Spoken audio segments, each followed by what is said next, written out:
Hello, everybody, and welcome back to the hours 3 through 4, 3 through 6, 3 through 6 of the charity stream. We are here for some City of Mist in a new kind of homebrew world that some of us have made here. And with us is the creator of City of Mist.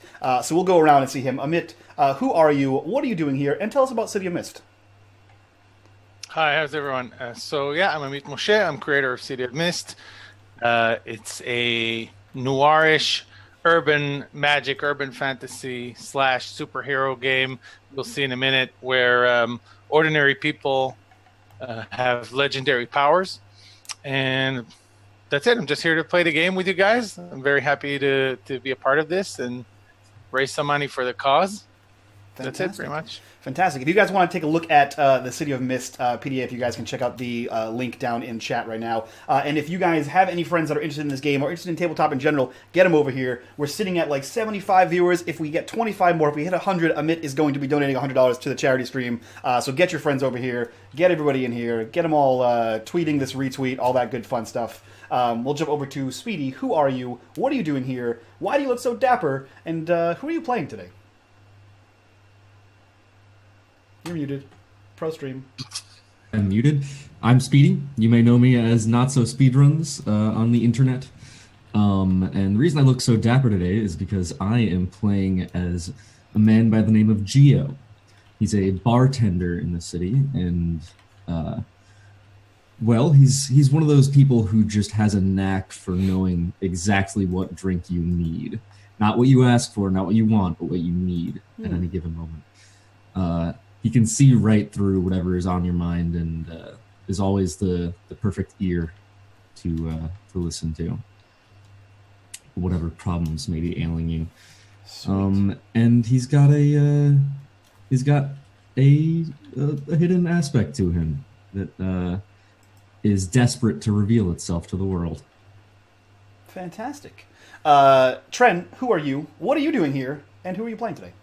Well, my name is Trendane Sparks. I'm yes, obviously, I am a professional voice actor. You can tell.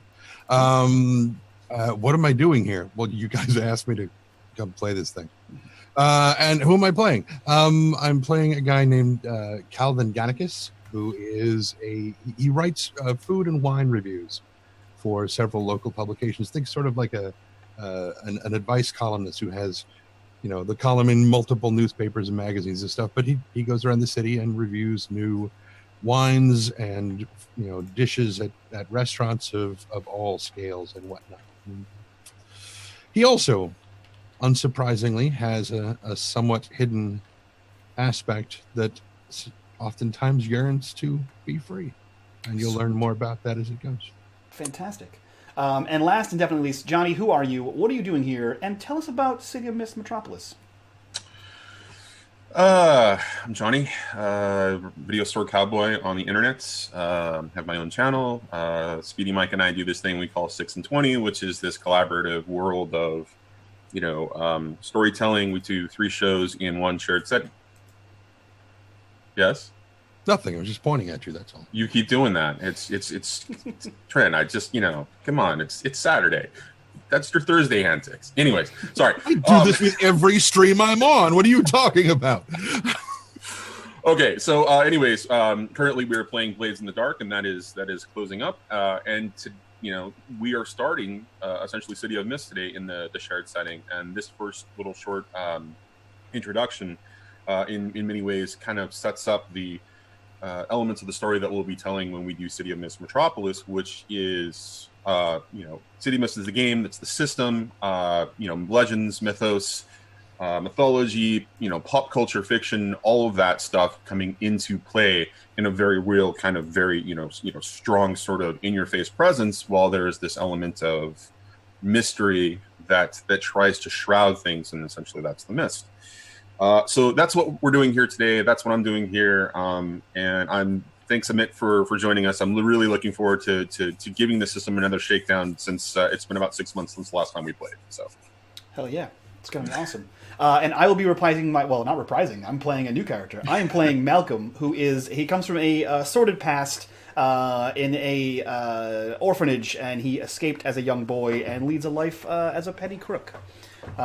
So he has a past that he's running from and a future that he's also running from. So we'll see how that goes. And Johnny, take us away. I didn't know you had a future that you were running from. That's interesting. I mean, I don't know that I have a future, so... Oh, okay. So- that's right. That's right. Yeah. I'm sorry. The problem of running from your future is which direction is it? I mean, how do you know? That is the problem. You're correct. Didn't we say at one point though that there's no time travel? So really, you can't. Yeah. But we are all time traveling. All right, great way to start the show, guys. Okay, are we ready? Yep. No. I mean, We'll figure we're of course Never. not, but we'll figure it out when we get there. Right. Guys, Amit's here. Act professional. Oh, right. Sorry, I forget you down there. Not used to people Hey, being on. I have a bow tie. Oh, that's fair. Well done. And drinks. Oh, I didn't introduce the character I'll be playing. Oh, yeah. Yes, Amit, who are please you do, playing? Annette, please. I'll be playing Lily Chow, which is our latest, the latest pre-gen we released. So Lily's a runaway punk, kind of a girl running away from her parents, and also she also has a very interesting aspect that can come to life when she's in danger. So let's discover that. I like it. I'm going to be completely honest here. The antagonist I set up today, I did not anticipate Amit playing Lily, and Lily is really, really cool and could present some really interesting challenges to my antagonist. Guys, this may be a quick one shot of like 5 minutes and we're over. So if that happens, it's Amit's fault. That's what we Just hope. wanted you to know. That's what we hope for. Oh yeah. Okay, Oh, it's yeah. okay. We've got a bartender. Everything's fine. Yeah. That's true. That we'd spend the rest of the time drinking. I'm fine Nice with thinking it. ahead, Speedy. All right, guys. So, the city in springtime. There's a certain smell in the air. There's a certain lightness to everyone's step. There is a certain song that the birds sing that just gives you a feeling of renewal, of uplifting. Springtime brings, wonderful, wonderful awakening from the sleep of winter. Time when, things are dark and they're cold. The world is really beginning to warm up, and the city just loves springtime. And so it is with that in mind that we sort of open up on downtown. Downtown is a hustle and bustle of chaos and craziness, financial victories, and theatrical shows, and hustle and bustle of tourists. But where we find ourselves is kind of focusing in on a little coffee shop called Fogg's Brew. Everybody knows Fogg's. Fogg's is a place where you go and you grab a cup of coffee and you kind of clear away the dreamy eyes that you have in the morning and get on your day. It's where everybody in the city kind of moves through. And so we find the four of you there for your own reasons, just kind of grabbing a cup of coffee, having a quick, Danish or croissant, a scone, whatever it is that is your morning pleasure. As the hustle and bustle of the morning crowd is done and the lunchtime is just about to happen, when there is a blood-curdling scream from a back room. It is unbelievably just on this enormous cacophony of growling and ferocious tearing as a man is screaming from the back, and you hear an animal just crazed, just growling and kind of ripping at something. And the rest of the restaurant, the coffee shop, pauses, and people begin to kind of flood out. But for a couple of you, or for the four of you plus a couple of other people in the shop, you're frightened. You're totally petrified. You're prone. As the sounds continue and then diminish. And you're not sure what you see as it walks out towards the front door. For some of you, you see something that's a little bit more animalistic, a little bit more vicious. For others, you see a woman dressed in casual business attire, kind of, straightening her clothes and dabbing a little bit of her lipstick off of her mouth as she just smiles, looks at the crowd, and makes her way out the door. Moments later, the cops pull up, and the place is surrounded. As those of you that are still there are just kind of sitting stunned as the cops begin to move in the investigation. Because you were all there and you all stayed, they begin to organize you at a couple of tables as the police begin to kind of fan out, do their thing. The CSI investigation begins to happen. You know, the detective responsible for, you know, the investigation begins to kind of circle and talk to the employees, those that stayed there. You know, other cops are beginning to canvass around the area looking for individuals who had been there and, you know, witnessed what was going on or what was happening. And so that is where we open, is the four of you sitting at a table waiting to be interviewed by the cops. So who wants to begin? Who wants to introduce themselves? Are we all sitting at the same table? Yes. So there's a couple of big, you know, communal tables, you know, kind of placed, you know, around the area, and then there's, you know, seats along the windows, and then there's the barista bar, and, you know, and the display for, you know, all the pastries and things, and then there's the way to the back room, which is where the gruesome sounds came from.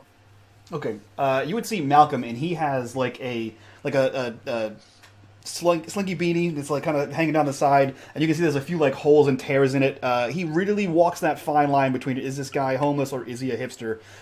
You're not quite sure which one it is. He has got a hoodie on with the hood kind of over this green jeanish kind of jacket, or this like canvas kind of jacket, as he kind of is bundled up, and you can see there's like holes in the elbows, and the area around the wrist is tattered, and he looks kind of disheveled, not quite dirty and grubby, but he just looks like those tears were not bought.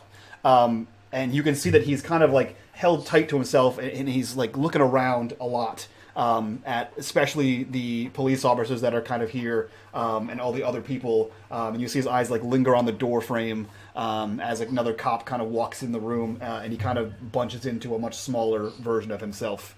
And he looks around and he says, hey, how, are we getting out of here soon? Do you think we just leave? How long are you going to keep us here? How old is he? Oh, he's young. He's like, you would guess, he looks thin and kind of frail, so you would guess anywhere between like 15 and 20 because of like his emaciated frame, but he looks young. Tousled blonde hair. So Lily would probably answer, yes, we're getting out of here right now. She's looking at this young guy who's also looks a little shady, and she herself isn't that much different. She's around the same age, maybe 19. She wears this leather jacket that looks like 2 sizes too big, and it's almost it's pretty clear she's kind of a runaway. She's not in her element at all, and she's on board. Unlike maybe Malcolm, she's very, very decisive. She says, we need to get out of here. I need to get out of here right now. I'm not staying for these cops. I mean, and then she kind of pulls her hair back and says, I mean, there's nothing wrong. I'm just, I have a meeting or something. And she just starts looking for an exit, completely, not really paying attention to everyone at the table except for Malcolm, who seems to be kind of in line with what she's looking to do. Geo, in contrast to these kind of disheveled youths, is looking fairly well kempt. He's wearing the same classic bartender outfit that he wears basically all the time, of the vest, the bow tie, and the white collared shirt. His facial hair is very kempt. It's manicured and refined. Basically everything about him seems to put on an air of trying to look proper in a certain way. The only things that really stand out as different are the bags that are under his eyes and the slight yellowing of his teeth, which kind of indicates something of a more long-term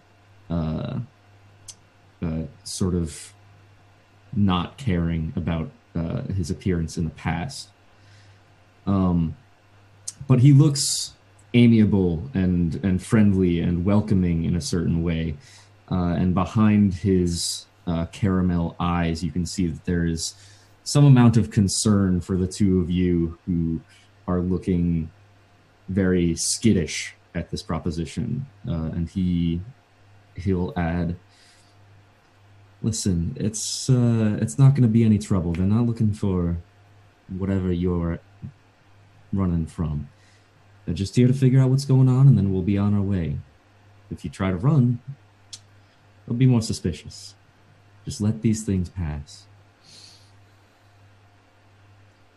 I don't like this. Me either. And Calvin is sort of sitting across the table, sort of smirking, and he's wearing a white linen shirt very similar to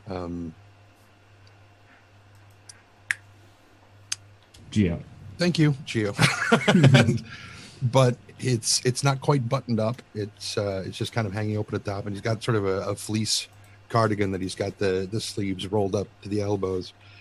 Aside from that, the only things that really stand out about him, he's wearing a kilt and big, heavy kind of Doc Marten boots. And he's just seems very jovial all the time.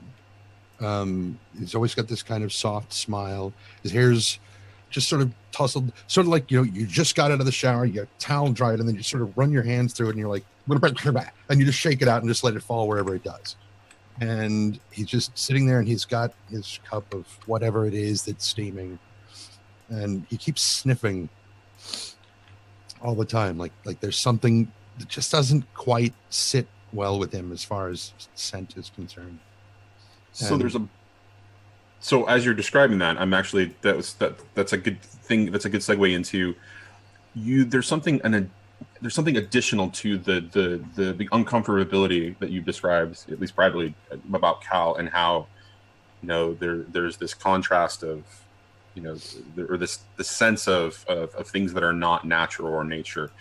There is a heavy, musky scent, animalistic, that is lingering in the room, as well as everything else that you're getting. So he kind of keeps looking from the cops to the not that much younger than him, but kids. He sets his cup down.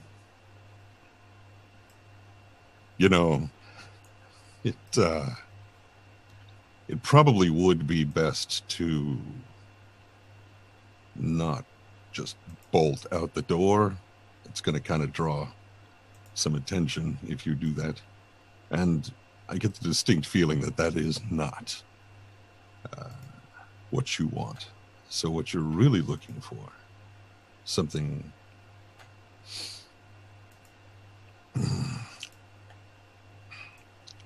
to distract, something slightly mischievous, not necessarily outwardly. And he just sort of nudges the cup towards the edge of the table until it falls off, hits his hand, and splashes across his hand and his leg. And he son of a bitch, and jumps up from the table and just sort of walks to the counter to grab some napkins, even though there's a perfectly full napkin dispenser at the table. And he starts blotting at his hand and his kilt. So a police officer comes up, noticing this, and begins to, "Sir, I'm sorry, you're going to have to sit back down at your table. We'll get to you very shortly. We just want to get through the interviews quickly with the staff before we talk to the patrons of the establishment." Yeah, I get it. I'm sorry. I just, really hurts. Okay, so there's a lot of focus on Cal right now. So if all of the cops, so looking around, all the cops kind of look like it pay attention to him more than anyone else? Attention is definitely on Cal right now because he's making a lot of noise. Okay. Yeah, Malcolm is going to try to not use the front door because that's obvious, but he's going to try to slip back, like behind the counter, into the back room, knowing that there's going to be a back door or whatever this is. So, okay, let me set the the clearly designated exit. So there's the front entrance where the majority of the cops are outside doing their thing. Mm-hmm. There is the back way, which you know that there is a back exit for. You've been here before, but that's where the investigation is happening. You also know that behind the counter there is the kitchen, which also leads to a third door, and that's where Cal is currently placed in front. So which direction do you really want to try to go? I mean, I guess the front door is the only option, right? Is there a heavy police officer presence there? Oh, absolutely. Shit. Megan, can I get some ice? Megan, Cal, I'm so sorry. Hold on just a second. And she looks to the officer for confirmation and then heads back. And the officer says, are you going to be okay if she gets you taken care of here? Yeah, I'll be fine. Thanks. I just really. Okay, sir. When she is done, please, and if she's got you, please go back to your table. I will. We'll be there as soon as we can. Yeah, I'm really sorry about this, man. And he begins to step away and head back towards the front door, leaving the counter exposed. At that is when Malcolm darts back towards the counter, towards the kitchen. You said, right? Yeah. So what kind of a move is this? Sneaking around, I believe. That's what it's called. Okay. So I'm going to use. Let's see here. Yeah. So when he kind of darts around and like I'm going to knock something off the counter farther away as I duck behind it, and I'm going to use every scam in the book as my power tag for that. Okay. To use that for that. Cool. So let me see here. Sneak around. Ba-chow. As you're about to go. Oh. I'm sorry. Did you mean to use 3? No, I didn't. I meant to use 1. So it's still an 11. It's still an 11. Yeah.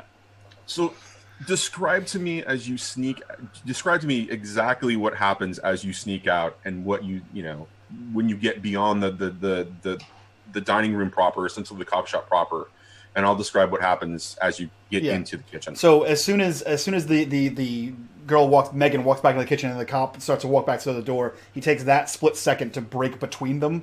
And what everyone would see is it looks like that the very last second Malcolm's hand grabs something, and just a cacophony of like napkin dispensers, cutlery just sort of falls off as he ducks beneath the counter and begins to slowly crawl underneath the guys of the counter into the kitchen, and then disappear behind some kind of donut rack.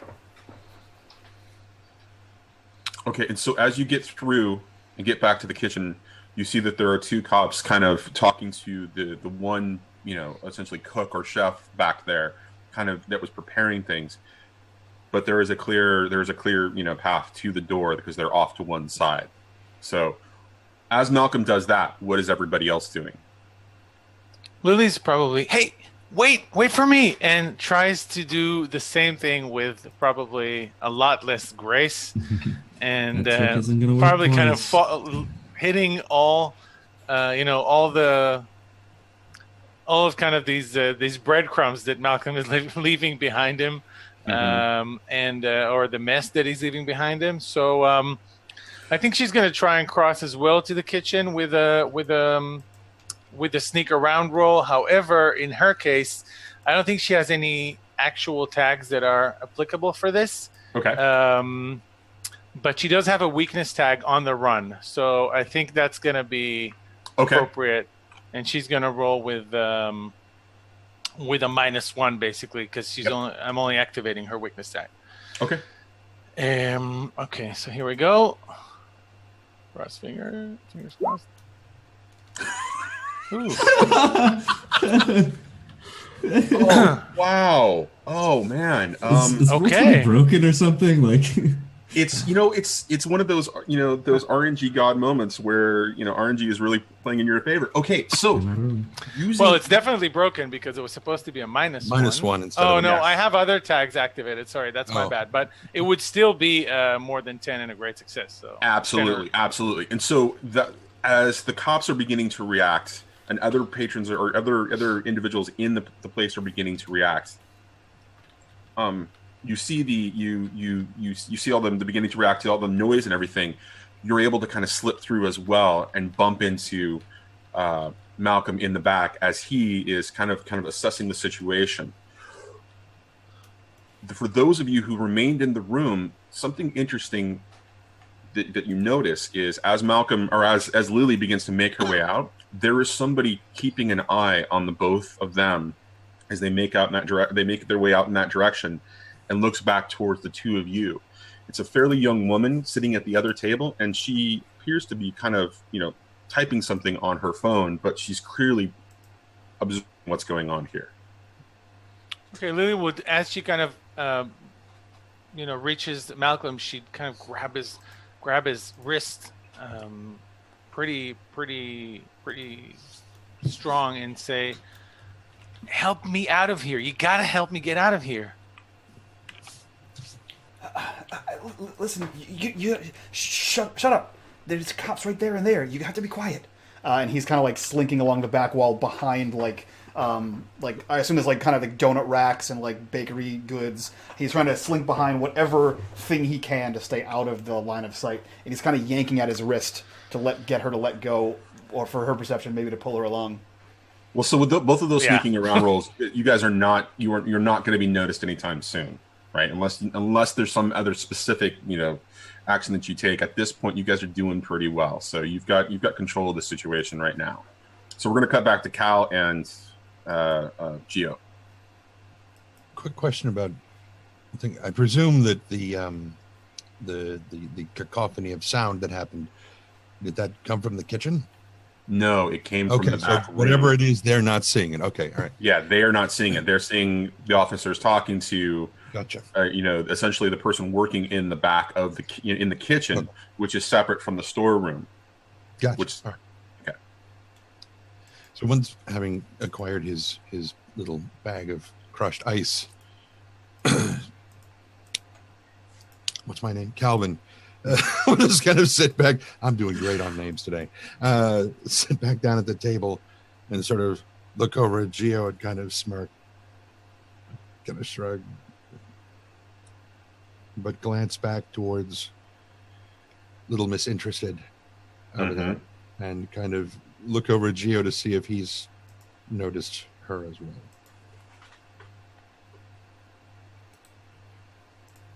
You're muted again. Geo kind of looks over and then looks back at you, acknowledging, but he'll just say, awful nice of you to help some kids out. I've been there, kind of, sort of. But little mischief is nice every now and again. And they didn't do anything wrong, so I'll stick around, do what I got to do. It's not like I'm not used to reporting to people.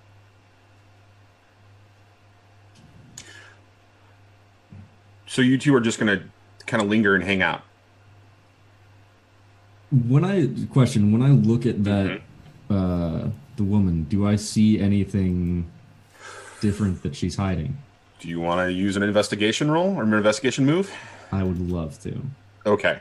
So why don't you go ahead and do that? Because that sounds like the perfect opportunity to go into some of the more interesting aspects of essentially a different type of action for the game. Cool. So what power tags do you think apply to your kind of perceiving her or observing her? So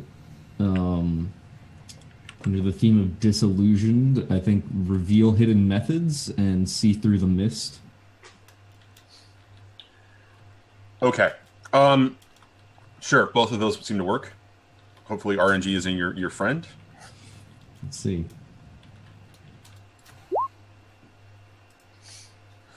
Okay. 8. Was it not your friend? It was an 8. So you get 2 questions to ask me. Okay. Is she a legend? Okay. That's a very direct question. The answer is yes. However, you don't know it at that. You know that there's something off about her, right? Okay. So Geo knows that that there is more to her than meets the eye, but it is not something that he can perceive directly. Okay. Second, does she know what happened here? That's Or not does something. is she implicit in what happened here? Is she implicit? What do you mean by implicit? Was she involved in any way? Was she either... So when you let me rephrase what I said earlier, given your power tag and your use of the investigation skill or the investigation move. Okay. What you saw walking out was something that was humanoid, but there were a couple of peculiarities about her.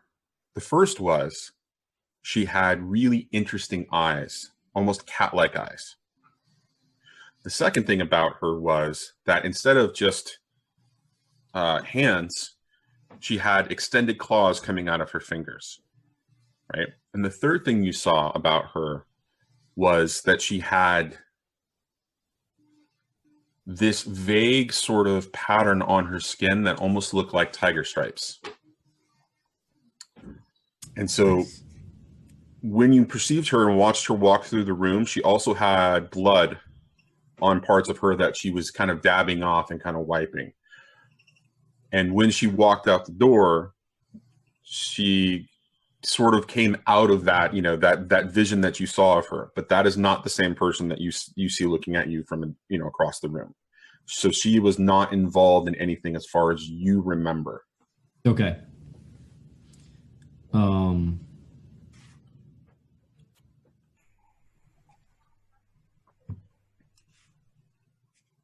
However, as this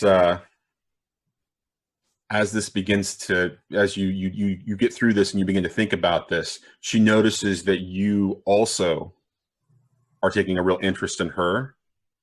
And so she kind of notes that down and then sort of flickers and vanishes. Just disappears. She was there 1 second and now she's gone. Now you see me. Looks like Sorry, someone else had a similar idea. He glances over. Glances over to who? He glances over to where the woman just was. Or just sort of gestures with his head to Cal. What kind of... Did she leave? The way of putting it. Well, she didn't go through the front door. Did she go out the back? She's just gone.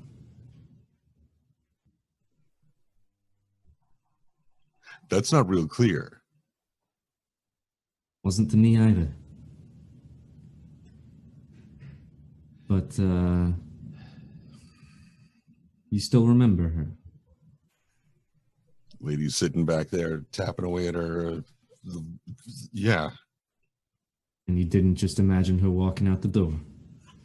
Seems we have something in common. Now, since Gio is basically sitting here and Cal is sitting here and he's looking over, does, I guess I could just as easily ask Gio, or Speedy, what does he see when he looks at Cal?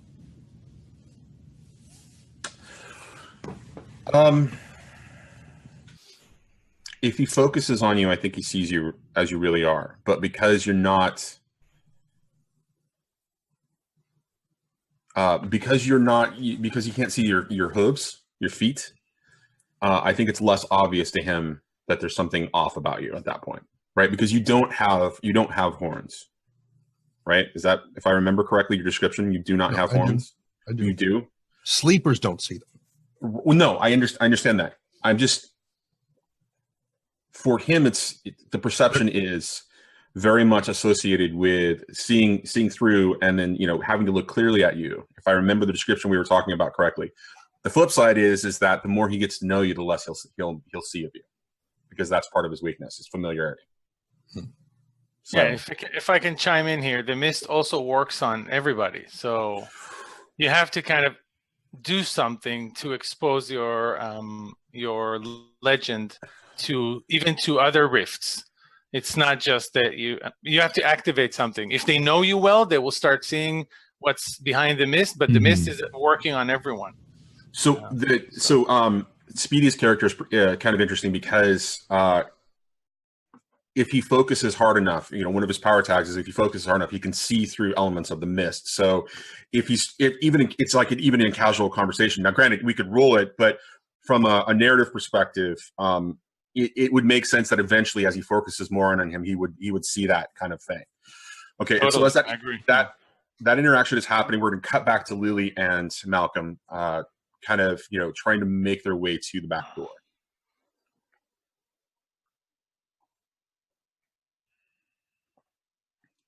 So what does it look like in his kitchen? There's two cops talking to Megan. Megan leaves, gives the ice. Where do the cops go? Are they still the cops? The cops are still. Well, Megan came in and walked out immediately, right? But both of you were able to just kind of skirt around her because the ice machine is on the other side of the room. The cops are talking to the kitchen worker, essentially the cook, chef, whoever is kind of working back here, kind of doing the prep and other things that are going on. So they're kind of talking in the center. Far across the room to the other side, with a relative easy path for you that you can hide through, to get to, is the back door. It is currently closed. Off to the side is another door that is open, and there's a smell coming from that direction that both of you are beginning to get, and the cops are kind of pointing in that direction too, but they're trying not to let the kitchen worker see. What does it smell like? Metallic. Okay. Sort of like iron. Okay. Yeah, Malcolm wants nothing to do with this. He was here for some other reason. It wasn't a pastry, and it wasn't for whatever the hell happened here. And there's just too many cops.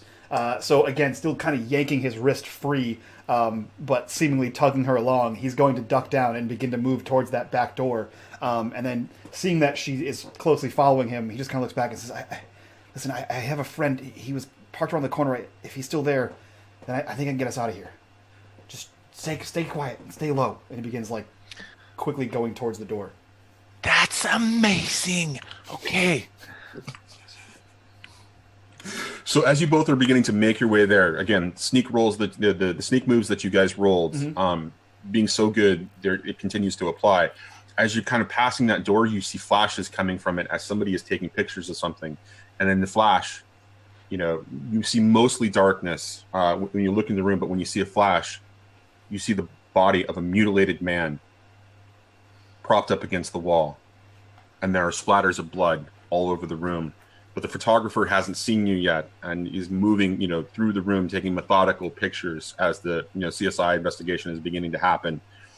But each flash gives you a little bit more exposure, and that's where the smell of the metallic smell of blood is coming from. Cool. I roll a sanity check. Wrong game, but yes. No, I think he sees that and immediately averts his eyes, not being accustomed to that kind of thing.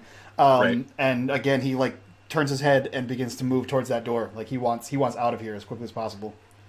How does Lily react to seeing to seeing the body and the room as it's being illuminated very quickly by flash photography? Yeah, Lily yelps. She's just lets out this cry, and freezes. So she's kind of anchoring Malcolm, but at the same time, she's just appalled by what she's seeing. She can't, stomach it. She's frozen basically for a moment, right. And she might come to in another moment, but for right now, she's shocked. So as you yelp, the one of the cops that's talking to asking questions to the kitchen worker turns around and says, "Hey, what are the two of you doing here? You guys need to get back," and begins to move towards you, reaching to grab both of you. Shit. Run! At this point, she pushes Malcolm through the back door. He panics, and in this moment when she shoves him, he runs towards that door. He bolts towards it. Okay, the cop can't react as quickly as can, but begins to move in your direction. You can do one of a couple of things here. You can attempt to get out through that door, or do some sort of distraction here. So there's a couple of moves that you can actually use in this particular case, but it is going to be determined by a roll of some kind. Is the door locked, or did we reach it? It's one of it's one of those emergency doors where you can just push on the panel and it just lets you out. So it's like a fire door. Right. Can't be locked during business hours.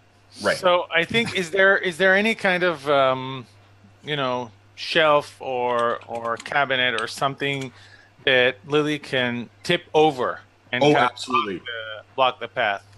Absolutely. There are, it's like any kitchen where there are a number of prep stations where there's a bunch of, things sort of stacked on top, and then there's an area, like there's shelving that kind of overlays the prep area. And so you can definitely knock down knives or pots or anything else that you can think of. They're there for distraction. Cool. So that's what she's going to do. She's just going to topple over a kind of a workstation or something like that and try to block the path from the cops as they're running away. And I think I'm going to use... She's not very good at sneaking around, but she does have a tag of evade pursuers because she's a runaway, and that's kind of her thing. So that's one tag.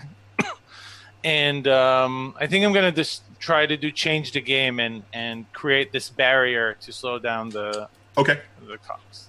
Okay, that sounds great. Okay, so change the game with one tag.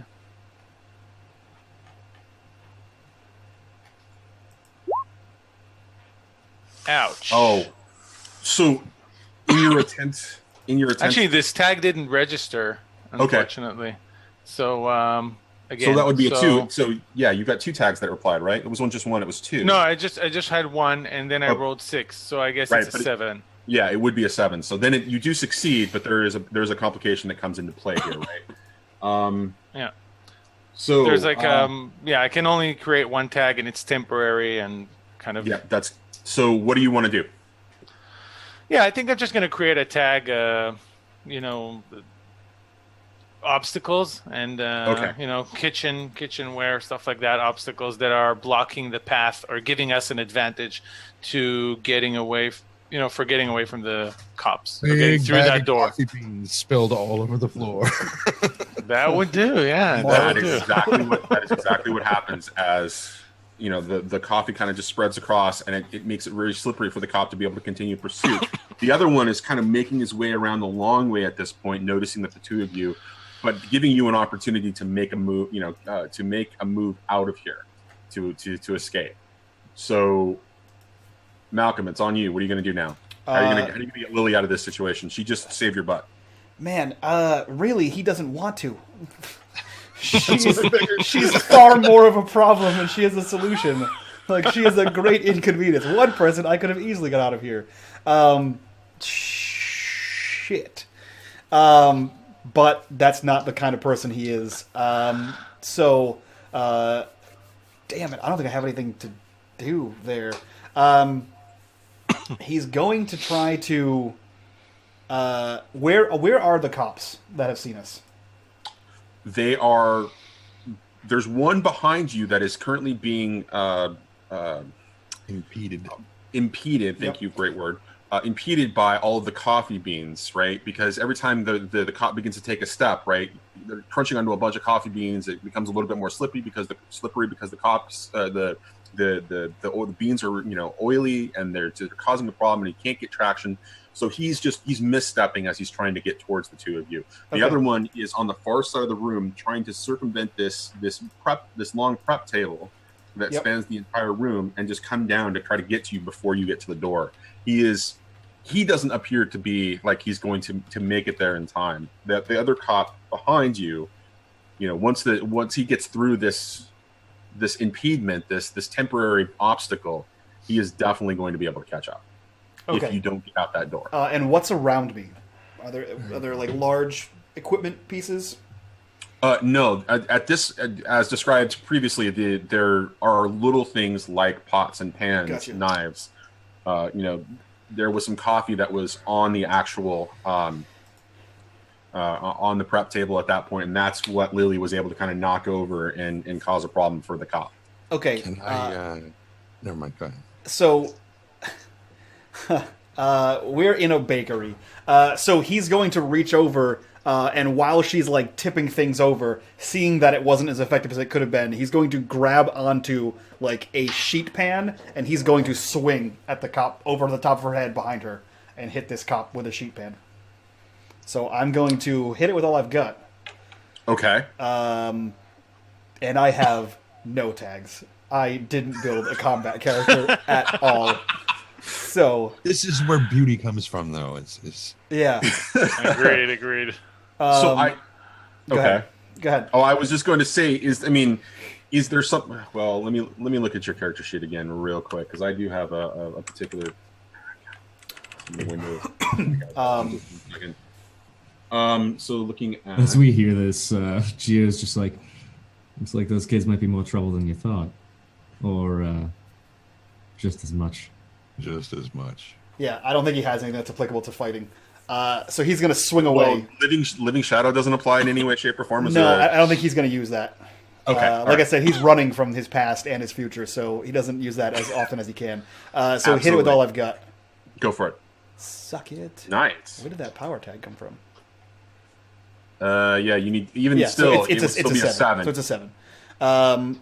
Yeah, so that's it. I just want to knock him like off his feet.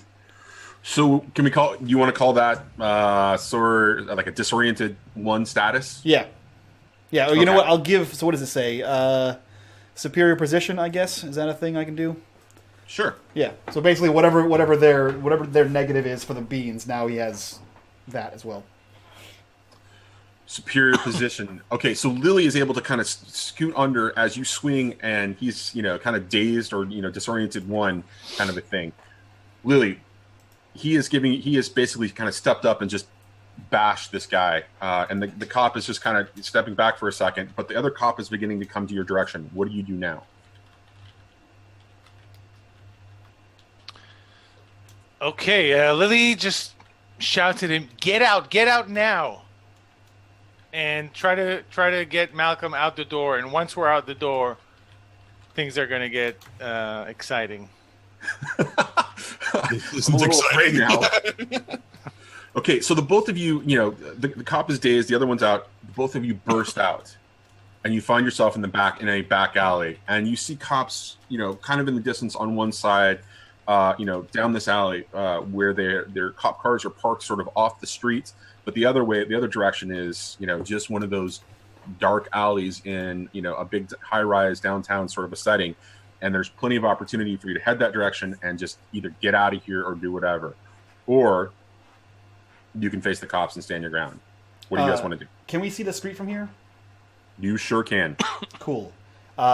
Malcolm runs towards the street. And Johnny, I'm going to bring in that donation. Because idling in the street, unfortunately, without a person in it, just idling, is a 1979 Pontiac Phoenix that is black and faded and shitty. It looks like it has like rust along the bottom. You get a of a terrible muffler. And he runs towards this thing, comes to a screeching halt at the side of it when he realizes that the driver, his friend Rick, is not in it. And he pounds on the hood of the car and he says, "God damn it, he was supposed to stay right here." And now he's just kind of out in the middle of the front of this area. And is Lily Meanwhile- following him? Okay. Yeah, good. Lily's a few steps behind. She's kind of keeping an eye on him, but then as she's running, she whispers, "Iron Hans, Iron Hans, Iron Hans." And I guess when he reaches the car, or as kind of Malcolm realizes that the driver isn't in the car, and he kind of looks a little bit at the environment, Right. there is a kind of a 12-foot giant, green giant sitting next to the car, curled with his knees with his knees in his arms, and he turns to Malcolm and he says, "You called?" No. What the fuck? What is that? And he kind of like looks around to see if anyone else is losing their mind, or if he's just gone off the deep end. Does anyone else see this ginormous green giant? People around you take notice at first, and then they get distracted because of cell phone calls, or there's an accident that happens down the street, and it begins to draw the attention away. And so for the moment, nobody is actually looking at the two of you. Lily comes running from behind and says, "Yes, I did call. Stop that door. The cops are after us again. What are you waiting for? Let's get in the car. I don't drive stick." Figure it out. And he just sort of opens, he like wrenches the door open and jumps in and slams it closed. And you just see him trying to fumble with the stick shift. He's never driven it before. There's 3 pedals. He's kind of just stepping on all of them to see what happens. So you just hear when the car like spins out as he's trying to figure out how to pop the clutch. Lily would kind of go into the passenger seat while Hans is getting up slowly.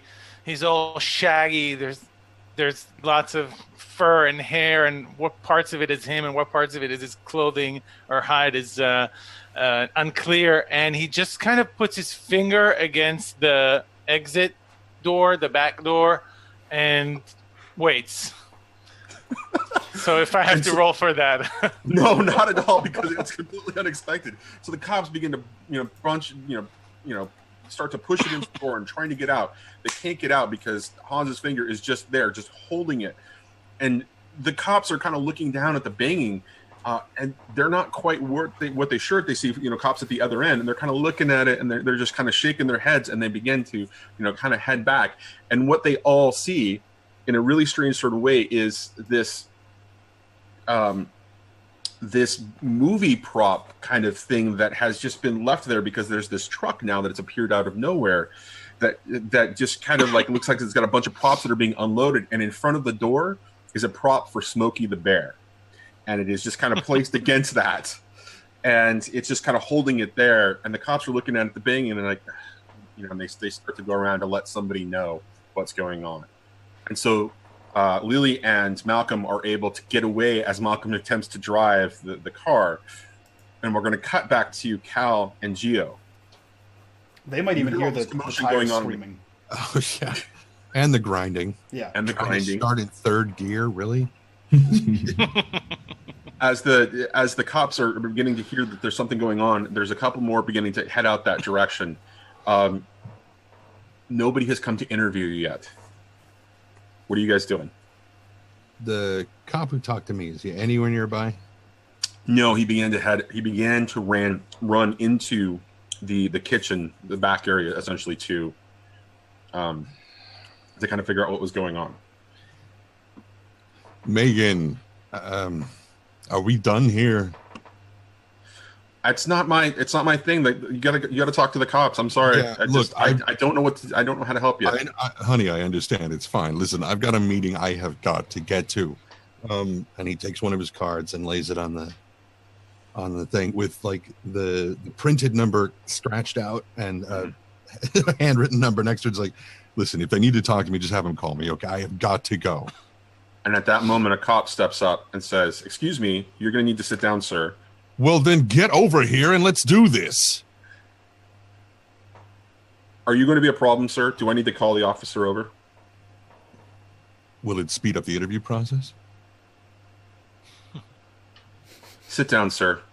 And she sits down opposite the two of you and says, "My name is Detective Devereaux. What do you know about what's going on here?" Well, and suddenly he's getting very charming.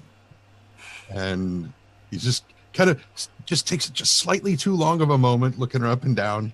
And it's like, I came in to get a caramel macchiato. I especially like those. There's a creaminess to it that I find extremely appealing.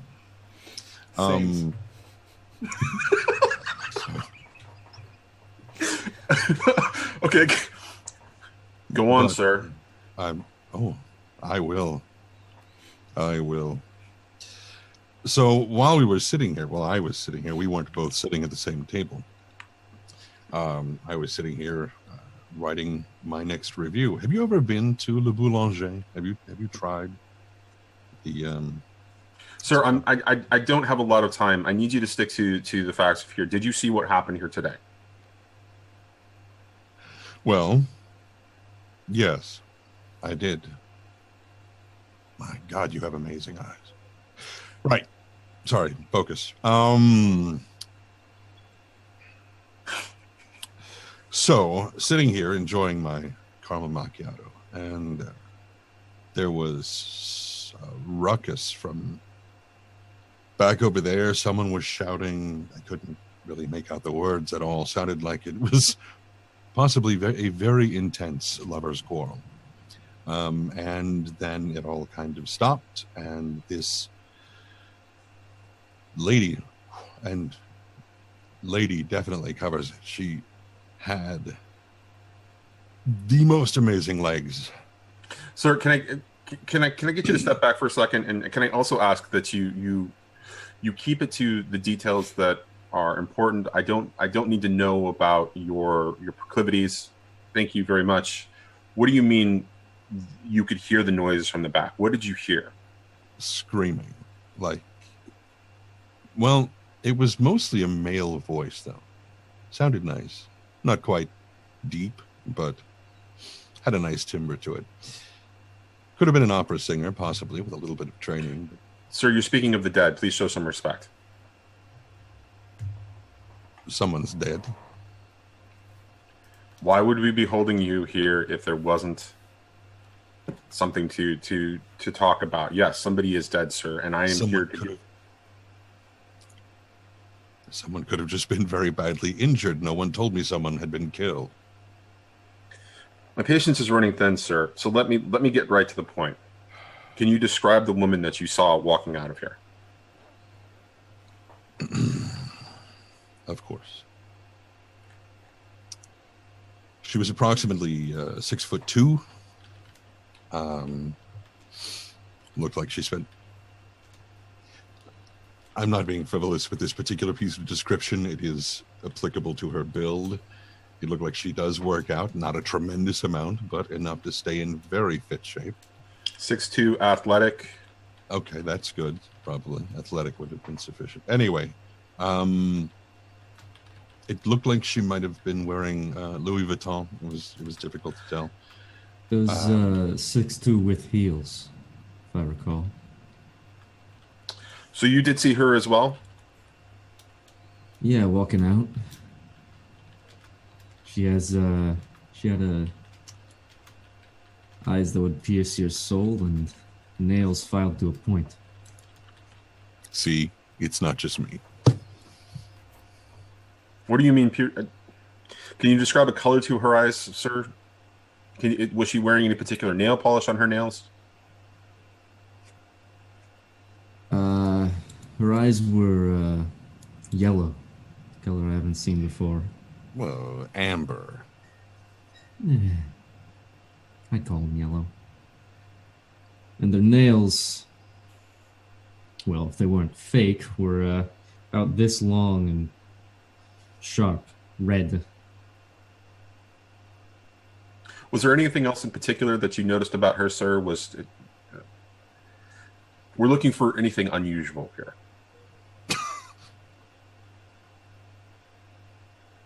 It sounds like you already know what you're looking to hear. Why don't you No, ask sir. me? I'm asking you some very specific questions. If you can stay on topic, please, and just answer the questions.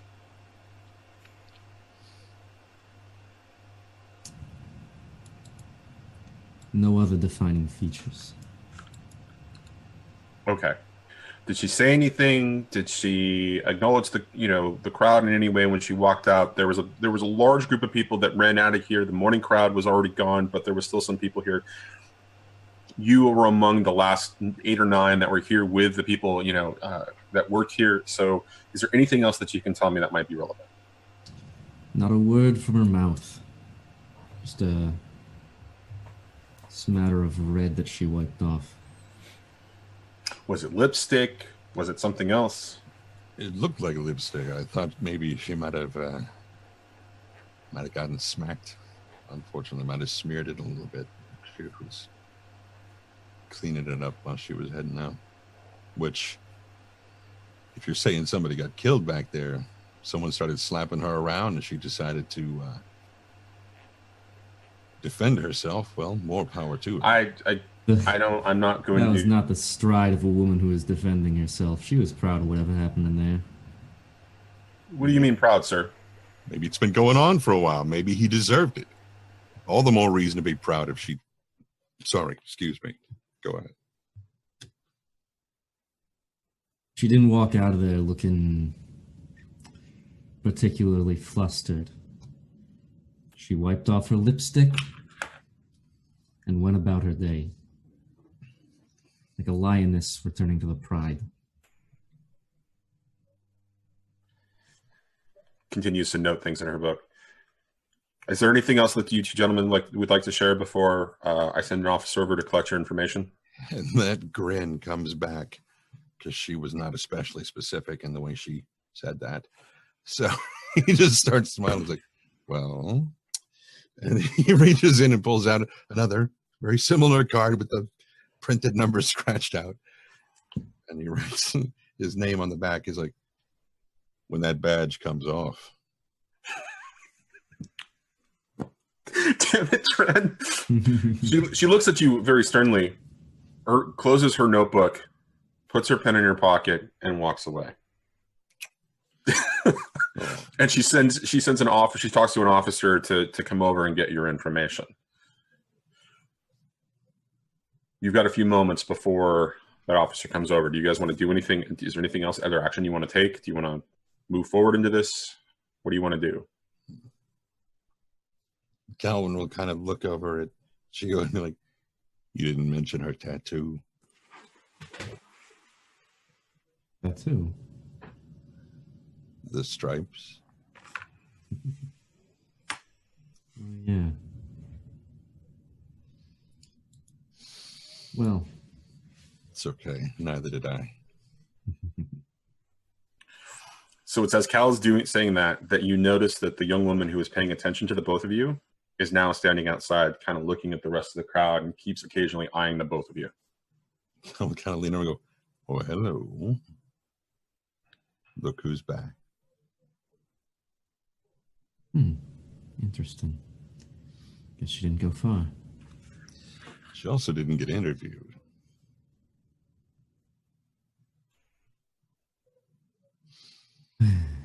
Well, I don't got nothing else going on for the rest of the day. Really? And he holds the card out. He's like, want to get a drink? My line. Oh, I got plenty of others. So we're going to cut to the car escaping the scene of the crime, essentially, with Lily and Malcolm kind of making your way. Where are you going, Malcolm? Where are you taking the car?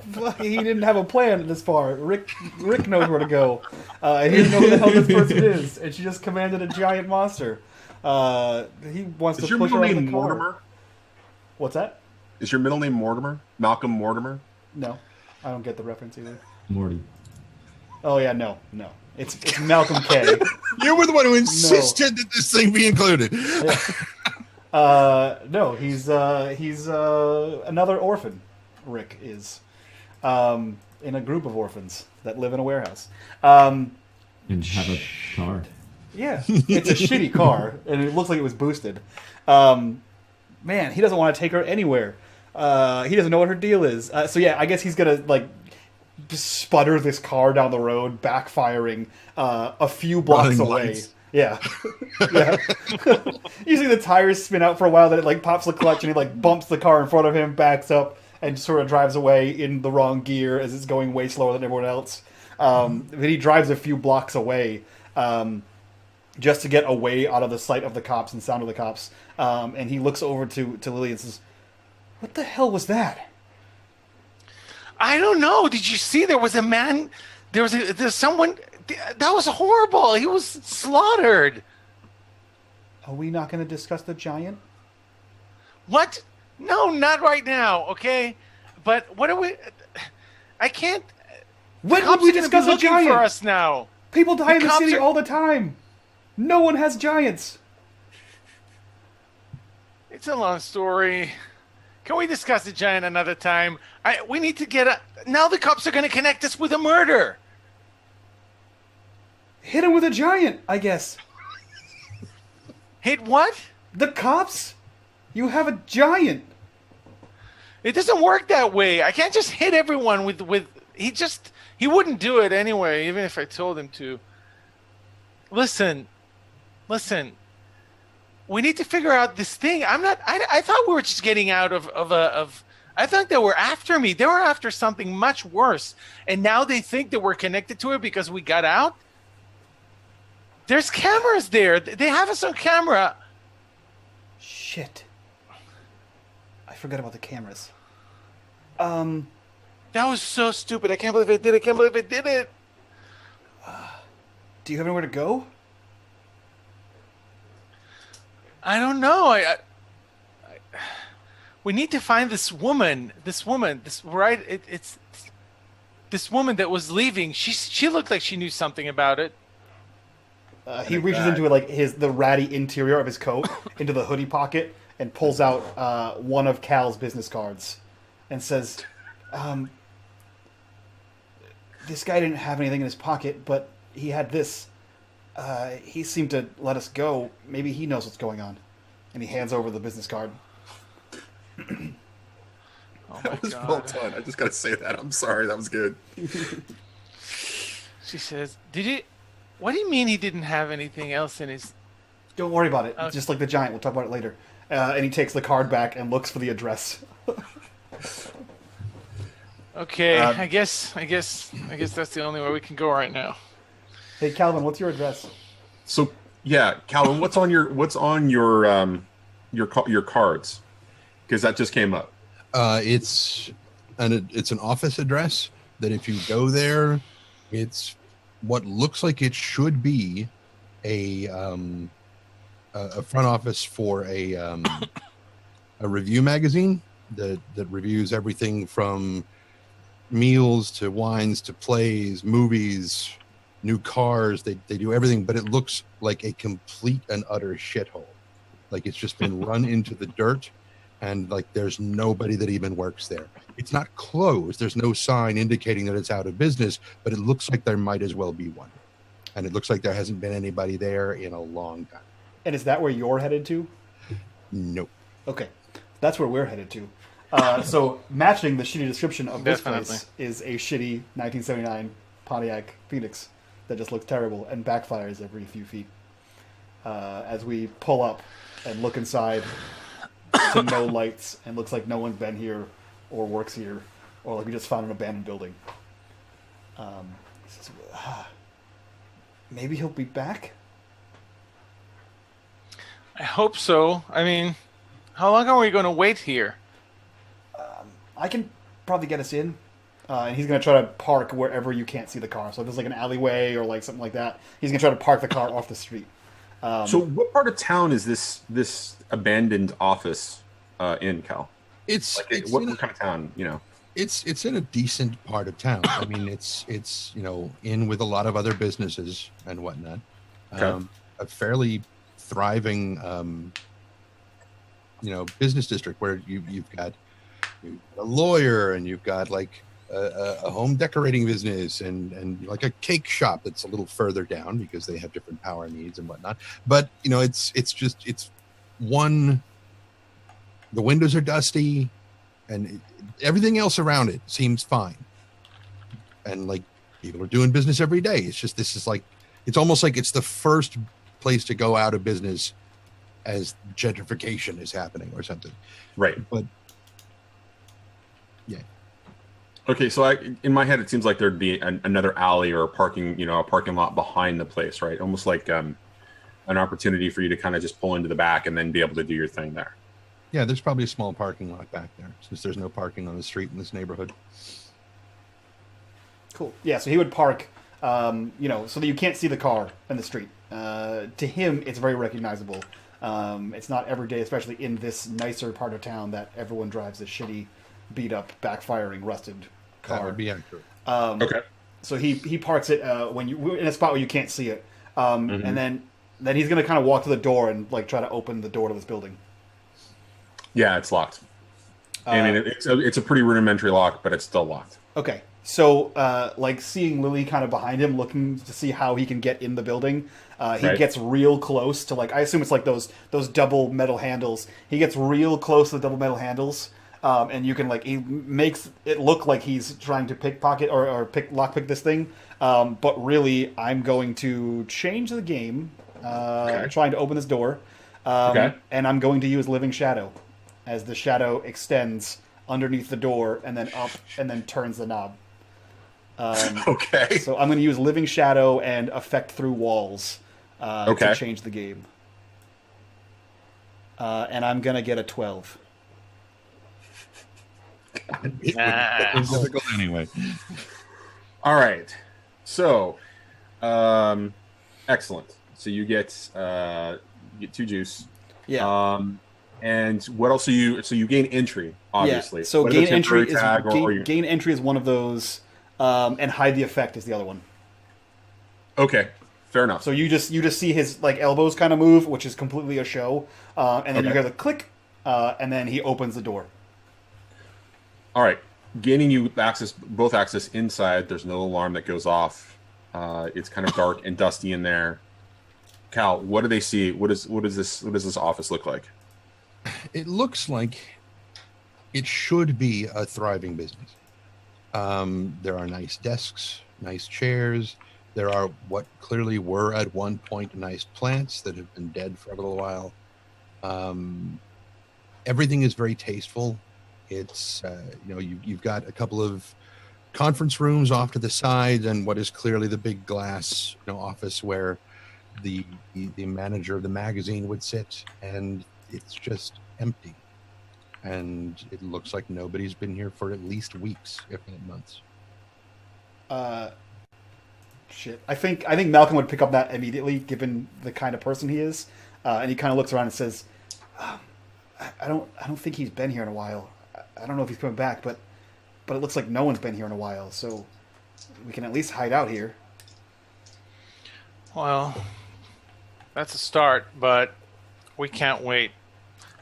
Lily walks up to if there's like a reception desk or something like that. She just picks up the phone, extends her hand and says, "Give me the card." And he hands him over the card. And she just dials Calvin's number. Does the number on the card work? I'm trying to figure out if the phones would still be connected. Maybe not. We're rolling with it at this point. The phones are still connected. Okay, then yes, the number works perfectly because it goes to his cell phone. Okay. Calvin Gannicus. Hey, you're the guy at the coffee shop, right? Yes, I am. I was just there a while ago. Me and another guy. What's your name? Calvin. Oh, it's Malcolm, but he wouldn't know that. So me and Malcolm were there, and you kind of help us. You kind of help us get away. And you said that you knew what it was like. Yeah. So we need your help. How did you get this number? One of your calling cards. Where did you get one of my calling cards? I don't know. You can ask Malcolm when you get here. We're at your office.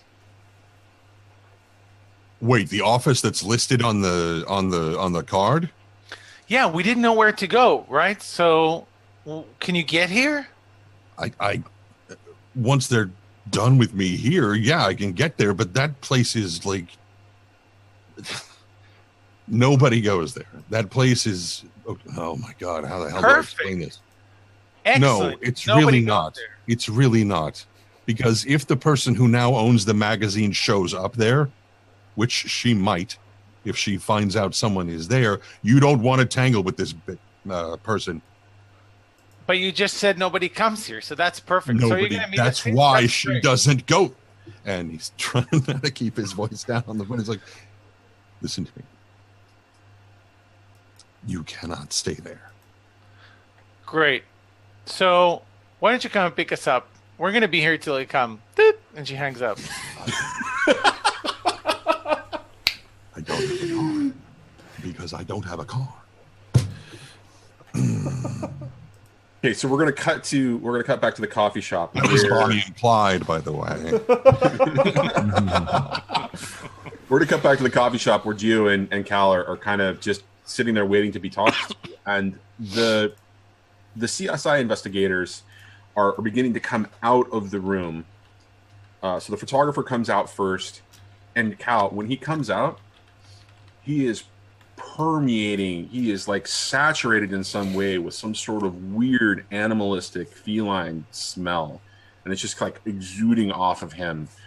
And then the second CSI, investigator comes out, and she's got a bag of something, and you can smell the blood of the person that was murdered, and some, this feline smell sort of as well, as it's just kind of coming, out, and they're starting to head outside. And at that, Gio, you notice that the young woman who was watching you two before and kind of watching the situation is taking note of that as it goes out, and she's still kind of typing on her cell phone.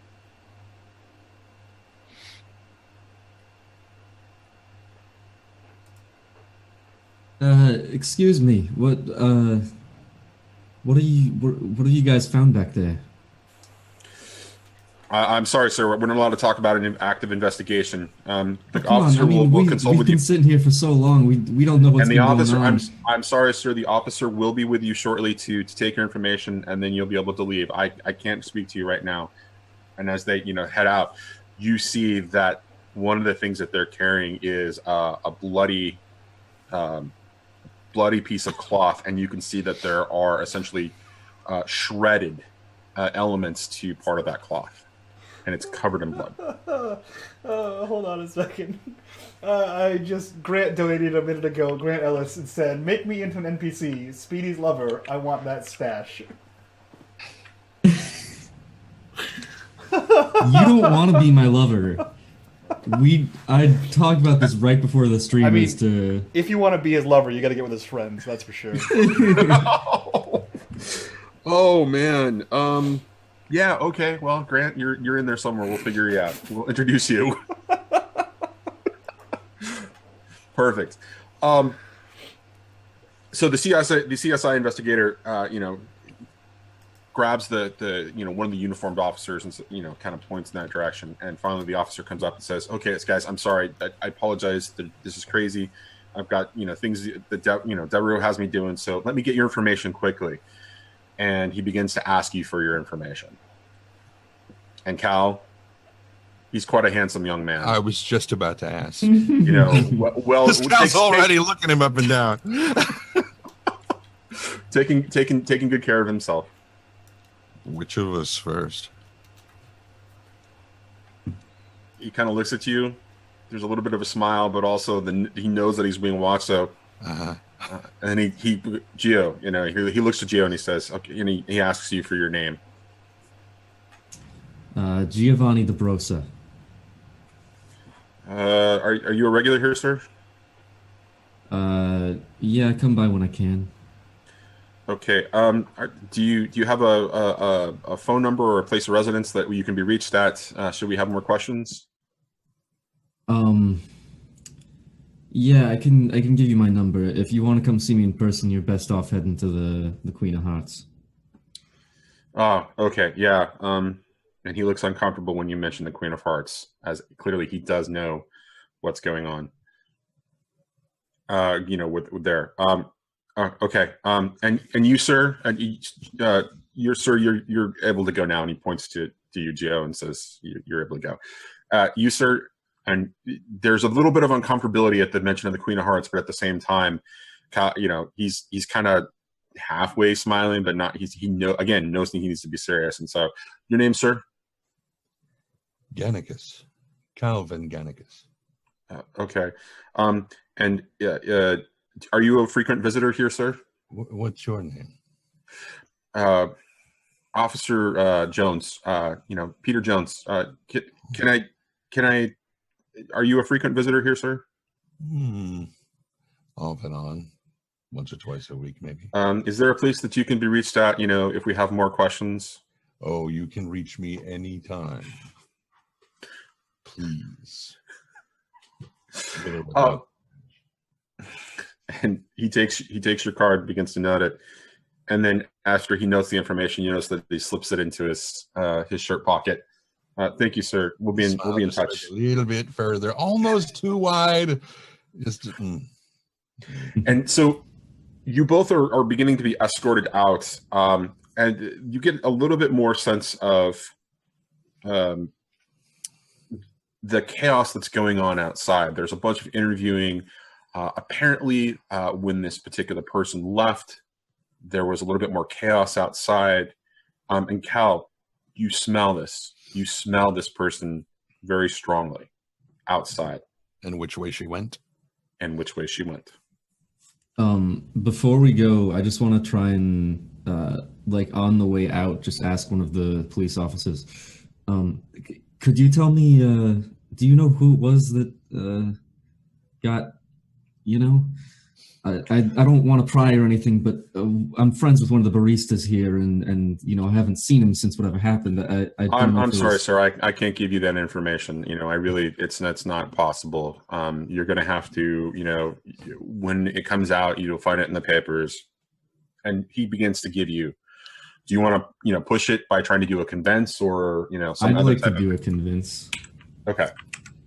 Is this Peter that's talking to us? No, this is somebody else. Damn, I was going to say I wanted to assist with a charm. I'm going to throw in my power tags of interest in others and people trust me. Okay. Man, I'm not rolling great. No, but you do get a little bit of more information. Yes, I'm sorry, sir. I'm really not. I really can't talk much about Mr. Walker. Oh, damn it. He just in the pagers. Walker? Gerald Walker, yes, sir. Please, now you're gonna have to move on. No, wait. Everybody would wait. know that. Sorry. Go ahead. Could you have you talked to his family yet? Sir, I'm sorry. I can't tell you anymore. You're going to need to move on. And he just begins to kind of escort you out the door. So everybody would know the name Walker. There's the Walker Foundation. It's a charity foundation that does a lot of essentially working with the homeless, dealing with mental cases, that kind of a thing. Anybody who had mental conditions of any kind, also helps with orphan children. Very prominent organization, but Walker was the last family member to be alive and be on the board of directors for that. So, did he have a connection to this this coffee shop in particular, anyway? Or you wouldn't know that unless you did an investigation. Okay, that's fine. That's all. That's all the information that would be really kind of common knowledge. It's the kind of thing that you would know about this particular celebrity personality or personality in the city. Mm-hmm. So I kind of put an arm around Gio and to find out more as things go on. Let's let him do the job right now. And he sort of gives him a look like, no, seriously, come on. And starts kind of leaning in real close, be like, listen, whoever the hell that was, she went that way. So, unfortunately, that happens to be the direction I live. So either I gotta find someplace else to go, or I have to go that way. And while she did have nice legs, I'm not really that keen on her dietary habits. So, I mean, it's a big city. Odds of her going to where you live seem pretty slim. True, but it's a lot more likely that I'm going to run into her if I go that way, and I'd rather not do it alone. Basically, what I'm getting to is I don't want to do this alone. And if you're going somewhere else, either Hey, I got nothing going on. I can go with you. No worries at all. Do you want to go talk to Mr. Walker's family? Possibly before they tell them. Because if you know the Walkers, it might be a little bit less impactful coming from you. So just for reference, as I said before, Walker's was the last. Right. Yes, you did say that. So, Right. Yeah, I was bluffing on the family thing. Okay. Yes. He was the last, he was the last member of his family. So he is. But there are still other people at the charity, most likely. There would be other people at the Walker Foundation. Absolutely. So the Walker Foundation. Or do you want them to find out from these guys if they haven't already been told? Or we follow There's Tony the Tigress and we figure out what the hell is going on. I think there's another party in play here. And he looks back at the woman who's just outside. You don't see her. She's not there. She needs to stop doing that.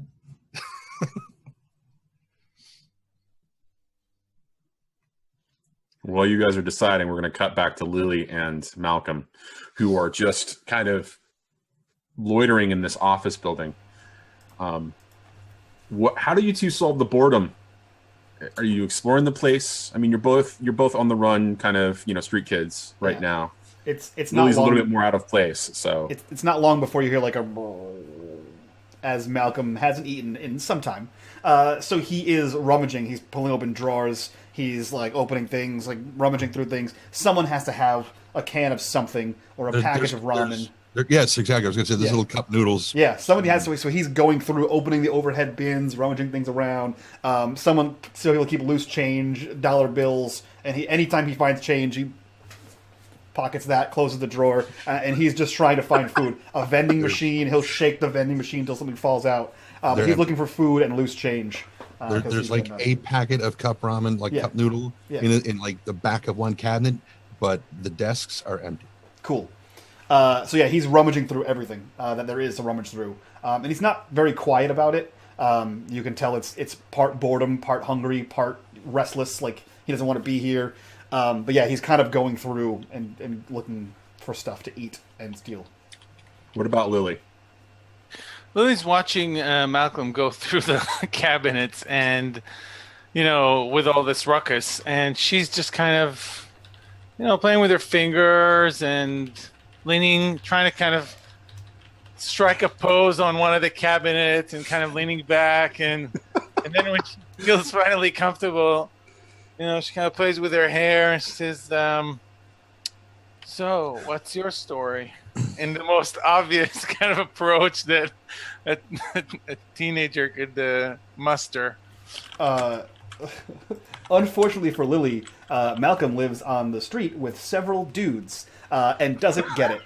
So he finds the cup noodles and he looks back and says, why are you standing like that? Here. And he throws her the cup noodles and says, find a microwave. And he begins to pull more things. I'm hungry. Can we talk about that giant yet?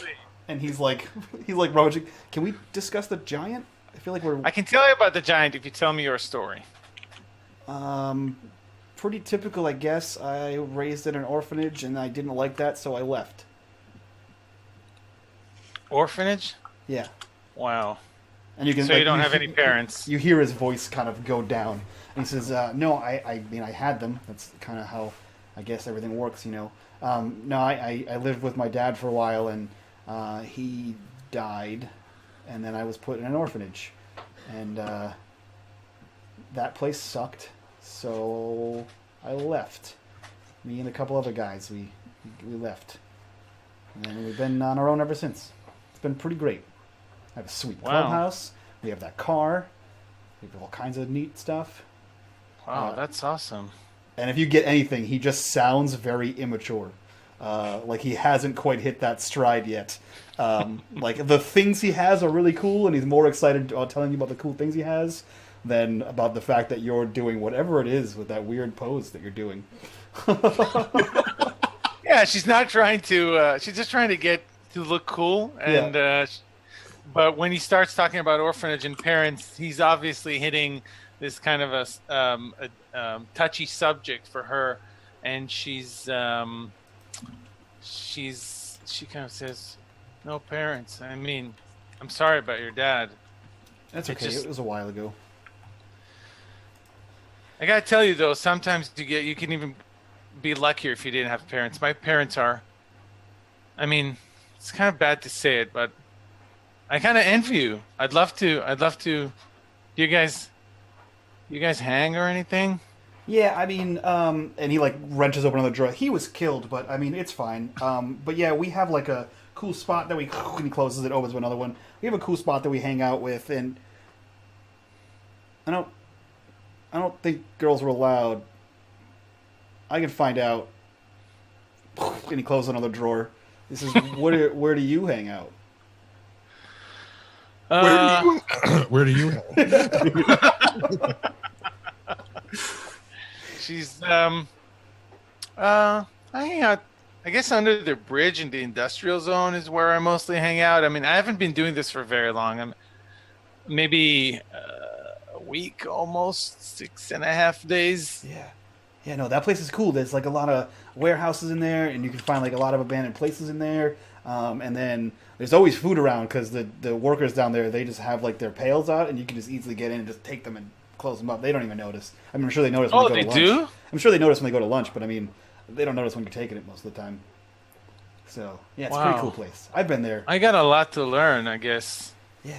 I'm pretty used to my food being prepared for me, but I mean, no, of course, I steal my food all the time. It's sure. Like, yeah. No, maybe you'll find someone that can teach you. And he closes another drawer and opens up another one. So as they're having the conversation, maybe after a couple more back and forth, Lily's kind of looking around and says, "Is this guy ever going to show up?" So as you're looking around, Lily, as you're kind of losing interest in one element of this and just kind of exploring, you stumble into one of the last offices that's kind of in the back area. It's more of like about the size of a meeting room, but it's still it looked like it was used as an office at one point. And you kind of test the light, and surprisingly, the lights actually work in here. And when you step in, what you see on the wall surprises you. It is this weird sort of collage of various pictures and pieces of information. And there's kind of strings kind of running back and forth across, the wall from pointing to various elements. And very clearly, one of the pictures that you see kind of associated, on the wall is the picture of the woman that you saw walking out of the coffee shop. And when you see it, she's connected to the Walker Foundation, which is clearly on there. And then you see another that connects to Gerald Walker. And you see a whole bunch of things, but you recognize the woman. And so you kind of gravitate to the woman. And you find out her name is Julia Sable. And it's kind of labeled there. Julia Sable. Mm-hmm. So Lily would kind of run towards that wall and just grab the picture right off this crime board or whatever it is, and investigation board. And she says, "That's her. That's the woman. Look at this. What is this guy? Is this guy connected to her?" And she shows it to Malcolm. He looks lost. Says, "Which woman?" The woman that left after all the screaming. The woman that probably knows what happened to this guy, or I don't know. Could she have killed him herself? I mean, she's kind of small. That guy She looked small. There was blood everywhere. Yeah, but she left like she was untouchable. Yeah, but so did you. Have a giant. So did we. It's not the way it works, okay? We did not leave like we were untouchable. We left, the cops were after us. She just walked out of there. Oh, that's true. Maybe. Did you find that in this office? Yeah, look, this was attached to the wall right here, and that's connected to Jared Walker and the Walker Foundation, and And this woman is, and she flips the photo over. She's Julia Sable, but what's her story? And she starts, kind of trying to pick it apart and find out maybe where she can find Julia Sable, or who is Julia Sable. Do the both of you go back to the investigation wall as you're having this conversation? Yeah, Malcolm says, "Oh no, the Walker Foundation," and then he begins to walk towards it. Interestingly enough, as Lily is trying to explain this to you and she's showing this to you, she looks on the wall again and she sees something else. A very long drawn out line connected to the Walker Foundation leads all the way back through another corporation to her parents. Okay. How does she Lily react to that? Hushes, all of a sudden silent. And I mean, I guess Malcolm can kind of trace her eyes to what she was looking at, but maybe wouldn't know why. Exactly. She says, "Oh my God. I really shouldn't be doing any of this. I should be getting out of here right now. I can't stay here. This is no. I mean, no. I can't do this." You can't what?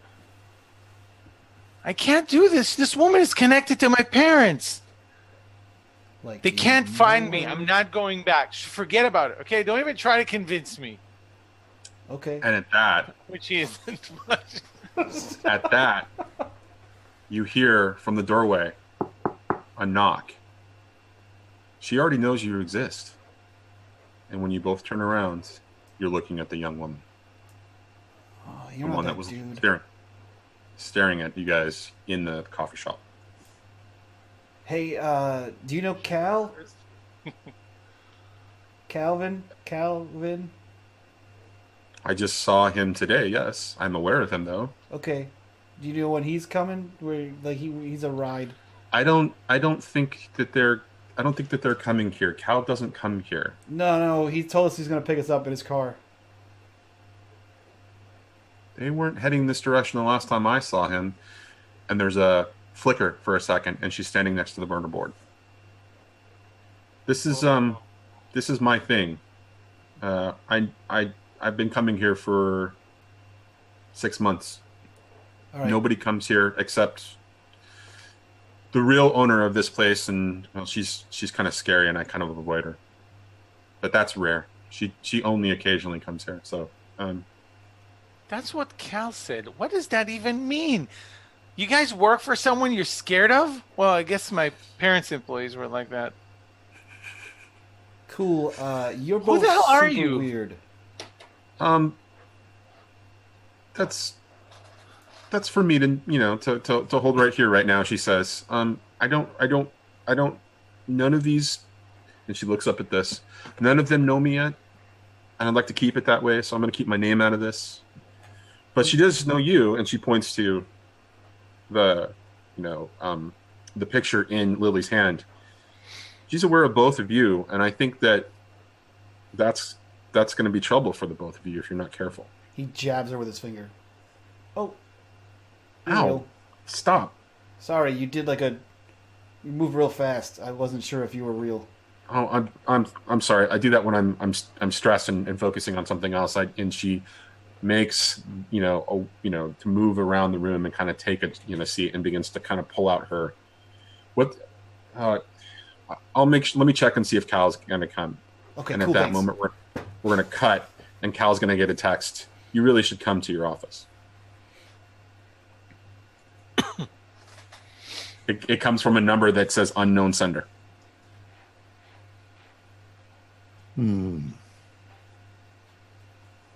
That's really weird. It's a text from somebody. I don't know who it is. It says you really should come to your office. But So I don't someone have put an a phone office. call over here? No, I don't think so. But I don't have an office anymore, so. Well, probably just spam. Specific spam. Can I tell based off of that? Does it seem like Cal is hiding something, or like just really doesn't want to go back to his office, but believes something's up? Are you asking me or Johnny? I'm asking you. Okay. Yeah. Does Cal think something is up at all, or does Well, he definitely thinks something is up, but he doesn't seem to be lying about the fact that he doesn't have an office anymore. It seems like there might be more to but it. is that dismissiveness, like, is that due to him just not wanting to go back there, or Maybe.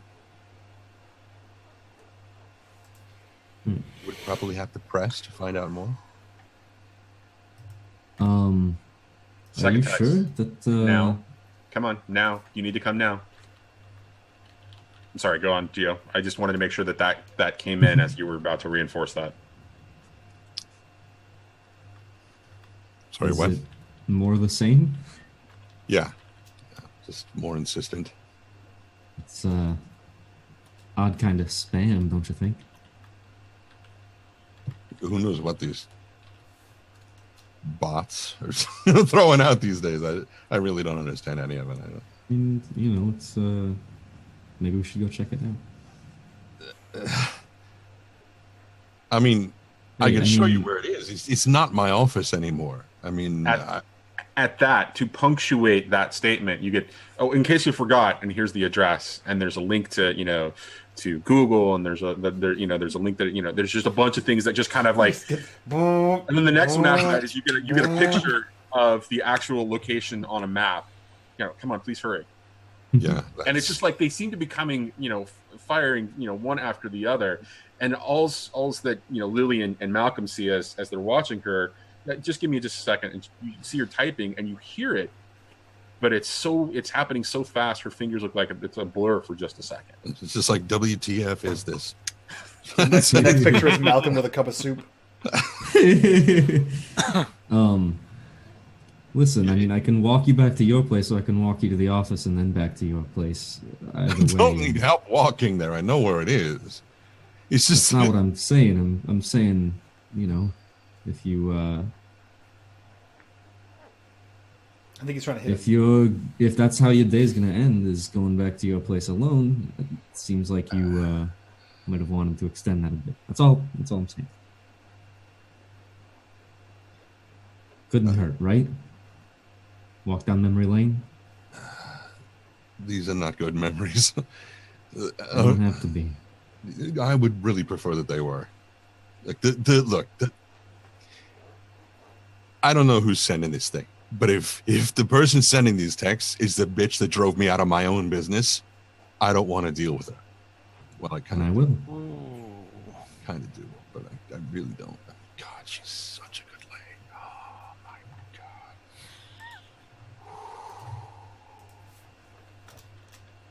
Sorry. There's something You'll going take on care of here. her. Oh my God. Dude, listen, there is no one on this planet that I have met that can drink me under the table. And there is far fewer still, which would be less than zero, who have ever bested me in my particular arena of expertise. This woman, oh my God. Have you ever seen somebody take the As I get it. as you begin to start down that path, you get another text. Fine, hold on, we'll just come to you. And we're gonna cut back to Malcolm and Lily. Listen, this isn't working out, and we need to go. Here, and she grabs a pack off of the off the side, kind of hidden behind the desk, and throws it to Malcolm. Here, this should help you. And inside you will find, what was it that we said it was? It was firecrackers and pepper spray. Yeah. You will find these are distraction tools. Here, just use them. I have a feeling we're gonna have to spend a little bit of time with a little, but I need you guys to come. I need to understand what all of you I need to talk to all of you at the same time. So we're just gonna have to go to them. And she darts, and she just from the seat that the place where she was seated, she just at the door. Come on, let's go. We'll get in my car, and she just kind of directs you, and she seems to kind of flick and flash around. The more that you see her do this, the less it seems like she's appearing from one place to the other, and more like she's moving in that direction. She looks like she's moving in that direction, and she looks like she's ending there, right?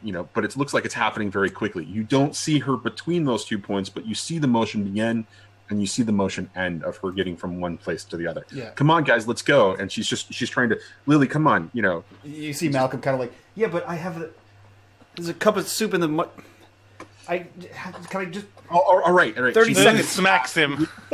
She reaches in her pack and throws you a protein bar. Do you want one? Do you need one? Lily, do you want one of these? And she's like holding this. No, I'm not a All right, noob like go. this guy. I know what we're doing. Let's get out of here. And he just tears it. All right, where we go?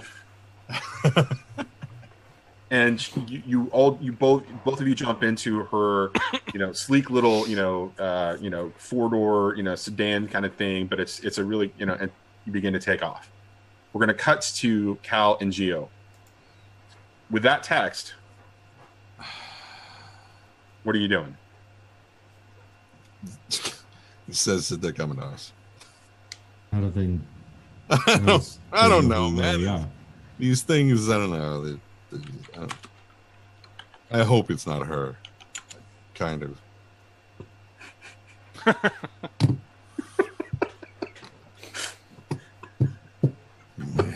I mean, does that sound like her? Sometimes. She's a very flexible woman. So as you're kind of loitering around, you see the cops begin to bring out the body bag and the essentially the stretcher that they're going to bring the body out on, and they're carrying it from the coroner's van and moving in, and you see that there is a flurry of conversation about the mess that they're going to have, how graphic the mess is. And as the CSI investigators are coming out, Cal, the smell is getting even stronger, and it is a weird combination of feline, just sort of scent and blood. It's definitely blood. There is so much blood smell. There's that iron sort of metallic smell that's there. This is why I don't go to the zoo anymore. Oh. We need to move. This is getting really good. You ever had a moment where you didn't clean the cat box for like a week? I need to move. I mean, if they're coming to us anyways, we might as well go somewhere Else, especially if it's her. Yeah. Yeah. You know, a place nearby, somewhere quiet. The park. Just go to the park at the center of the city. Oh. At least the air's fresher. Guess that'll do. All right, so we're going to cut to you guys arriving at the park. You get a text from another text, Cal. You moved. Why did you move? I told you we were coming right to you. We'll see you soon. Don't move. Click, and then it goes off. And for Malcolm and Lily, this woman drives incredibly fast. She's young. She's 20-something, very aggressive driver, but she drives with some amazing reaction.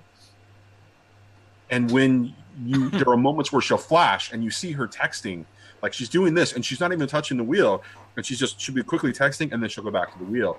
And it'll scare you because in some cases you'll almost hit somebody before she'll swerve and just kind of move around, and it's taking you through the streets. Man, I hate driving, but when I got to travel with anybody else and she just, again, starts texting something and then comes back to it. And it is a thrilling and scary ride all at the same time. Being, young, kid, essentially teenagers, you're like, this is exciting. Oh my God, at the same time. And so Cal and Geo, when you arrive at the park, Cal, you are in your element. And it's now afternoon, and people are beginning to kind of show up and read books and take their dogs out to play. And you feel that call, that sense of being there and belonging. And Geo, you notice a real change in Cal. He holds the power button on his phone till it turns off, and he just kind of drops it into a pocket in his cardigan and just,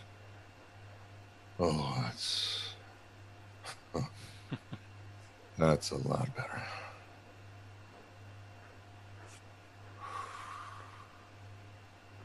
Sometimes I hate living in the city. If we didn't have a park, I'd go crazy. I mean, even here, you're never too far from the sounds of sirens, car doors, people yelling, but it's a bit nicer. Here, you can kind of screen it out a little bit more easily. Feel the wind, actually hear a bird or two. Block everything else out. You dance.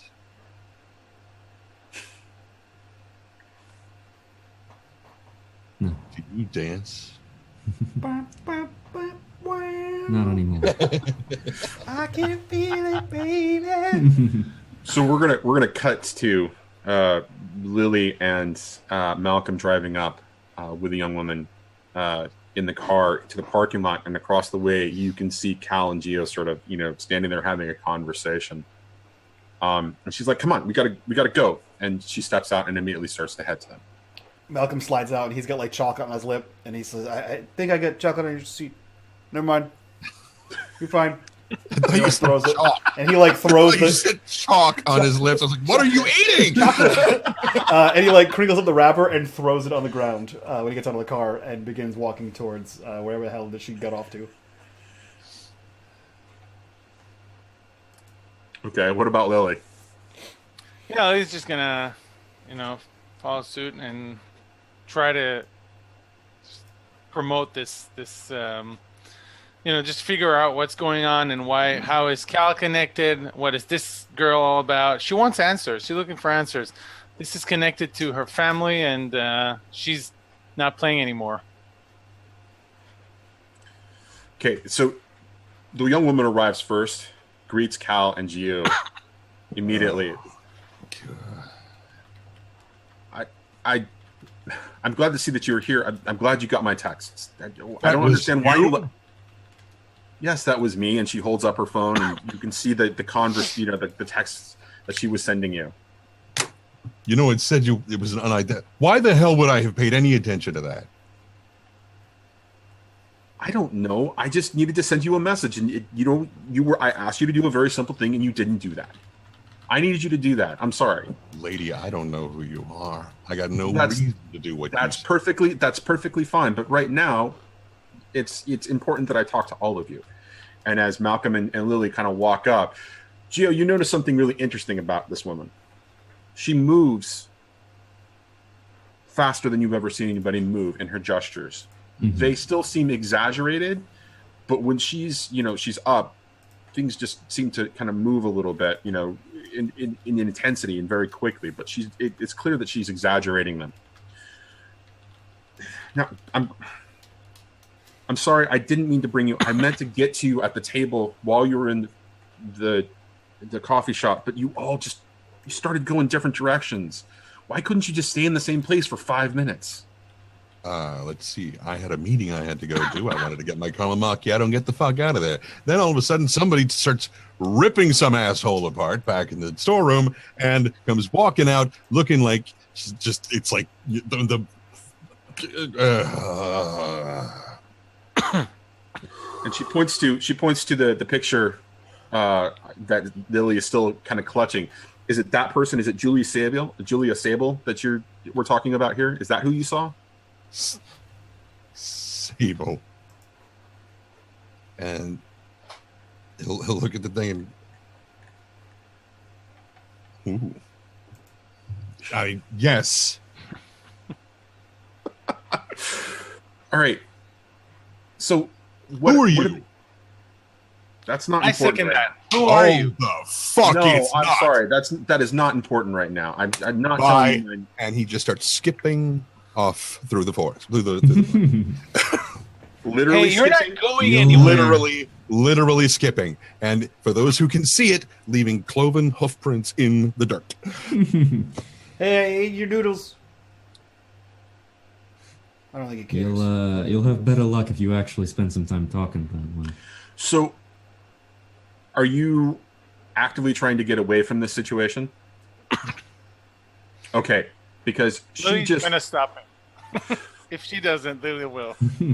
That's when things get really strange, because what Malcolm and Lily have observed, Geo now sees, because he's paying attention to her, and Cal all of a sudden finds himself facing this young woman as she moves incredibly quickly. And when Geo sees it, as Malcolm and Lily are beginning to kind of notice, she doesn't jump. She doesn't pop from one place to the other. She moves incredibly quickly, and she just moves right in front of you. And Cal, for a second, you're just like, what? She's like, listen, I'm sorry. I need you to come, and I need you to answer these questions. I will leave you alone after that, as long as you come answer these questions. So she just appears in front of him while he's at full stride. She looks like she appears, but she's far enough in front so that he can slow down. If he decides to. If he chooses to. Which he's not. Until he gets to her, and then he's just right up on her lips. How old is she? She's in her 20s. Okay, and so what are you doing there when you kiss her? Are you just kissing her? Yeah. You're not making any type of move at all? Beyond kissing her? We got to start somewhere. He already made the move. Ladies, Trendane will be here all week. Ladies, Trendane is gay, but and you can still fawn after him. Loves that shit. Oh, don't say fawn. Don't say fawn. Okay, can I have like a really massive green fist just punch Cal from the side as he uninvited puts his lips on this young lady? That is, you are more than welcome to do that. So please go ahead and make that move. Okay, so it's but back as she sees this, Lily is very disturbed. I mean, this guy, it's all about him. It's all around. All revolves around him. We were at his office, as far as she knows.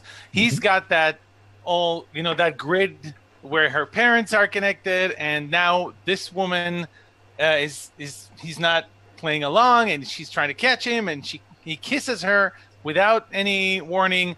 Bam! Iron Hands just lays right into this guy, and this green giant appears out of nowhere and just slams his fist into Calvin's face. That fist is fairly large, right? It's quite large. Yes. Let's see how well he does. Can I make a hit with all you've got? Do you want? I was going to say, are you going to do a hit with all you got? And then I'm going to ask. Hell Cal yeah! what he'd Let's like play. Cal is going to have to face danger to resist this, so I'm looking forward to this. But somehow my your roll 20 is not having fun. I'm perfectly content that Cal doesn't see it coming. Well, you're fine too if you want to do that. I was going to give you an opportunity to avoid the status effect that's about to kill you. Did we just? I think we lost Amit. Yeah, I think we lost Amit too. Sorry, he'll be back. So that means Cal wins. That's what that means. So you would see, while Amit sorts his internet out, you would see a complete 180 from Malcolm's previous attitude. Still not what she was originally going for, but he immediately responds with, "Oh man!" Like in the middle of the park. That was awesome! And then you were over here, and then and then boom! That was super cool! And he's the most excited and talkative he's been this entire time. You're back, Amit. Welcome back. Welcome back. That was a very interesting time. Yeah, it was. to drop the connection. That was very. We were left in suspense, man. We thought it was the cliffhanger for the week. I know, right? Sorry. It happens. It's all good. Yeah. Okay. Good. So I'm gonna invoke here strength of 1,000 men, Oh, and I'm going to invoke. I think that's I think that's pretty much all I got. Like that's all he's got right now. Okay, so one power attack. All right. Yeah, one power tag. Hit with all you've got, and let's see how that works. 7. That works. That works. Right.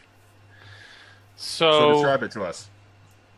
Yeah, so I think what I'm going to go for is the option you get them good. So instead of a tier 1, I'm going to do a tier 2 prone, or I guess knocked back, more of a status, and basically just out of nowhere, one of those, those movies where a bus hits someone as they're doing something. So as he plants his... Oh no, your mic cut out. Amit, your mic cut out.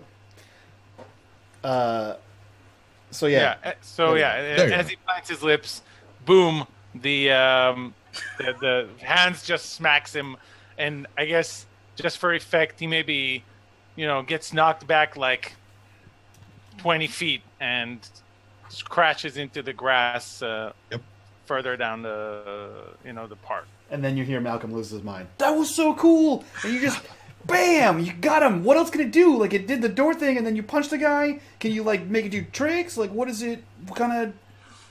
So, how does it... you see the young woman kind of look to the side around Hans, and she says, "Thanks, Lily. I got this, though. Thanks." And she immediately runs over to, or, jumps essentially, moves very quickly over to Cal to make sure. And Cal is going to take it. What did you call the status again? It was knocked back 2. I mean, knocked back 2, or maybe just like something like a disoriented or concussion. Yeah, I was going to say like a dazed or dazed. disoriented 2. So I've got that written down here. So he can face danger. I don't know if he got anything to help him with that. That's the question I'm going to ask you. Do you want to resist it now? He had no idea it was coming. But he does have horns, and they are very strong. Okay. So, but this is also the first time you've seen the Iron Hans, thing. So the giant. So it appears out of nowhere, and you're just kind of like left, and you see that the young woman, she kind of picks you up. Listen, I just need 5 minutes of your time. No more fighting, and no more conflict. I don't want anybody else to get hurt. I just need some information, and then I'm gonna go. Okay. And as you're helping him up, unfortunately, as he was knocked down and went skidding and rolling through the grass, it became quite clear that he does indeed wear nothing under his kilt.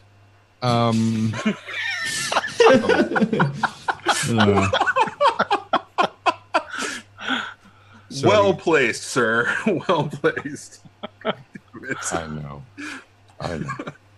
So, as he's getting up, he's like, "Oh, that was a kiss, lady. Holy crap!" And the young What woman information do you want from me? and she looks, and she just begins to kind of escort you back over to the group. Lily, can you ask? Can he? And she's motioning to have the Iron Hans step back. Now, you need to give us some answers. You two are connected to this lady, or you're following. I'm trying. Here, let me begin. I'm sorry that you guys you saw what you saw there this morning. I was supposed to meet Gerald there when she tracked him down first. What did you see? And she looks at each of you, looking each of you in the eyes to, what happened? Malcolm, completely distracted by everything, kind of runs up to Calvin, and he like shakes me. He's like, "Oh man, you just took that, huh? I'm sorry I ate your noodles. There was a dead guy, and there was blood everywhere." Oh shit! You ate the noodles at the office? Oh god. They were fine. Really? Okay. I got to show you where to get better food. Well, I don't usually get any. Listen, the dead guy, he was like all over the place. It was really gross. There's blood everywhere. There's a cop taking a Saw picture. that guy? Yeah, not in your office. Sorry, in the cafe. Yeah. You saw the dead guy? Yeah, he was in the kitchen. You saw Walker then? I saw who? Walker. Okay. Mr. Walker, the last member of the Foundation? Yeah. Was his face, Okay. You got no idea who he's talking about, do you? No.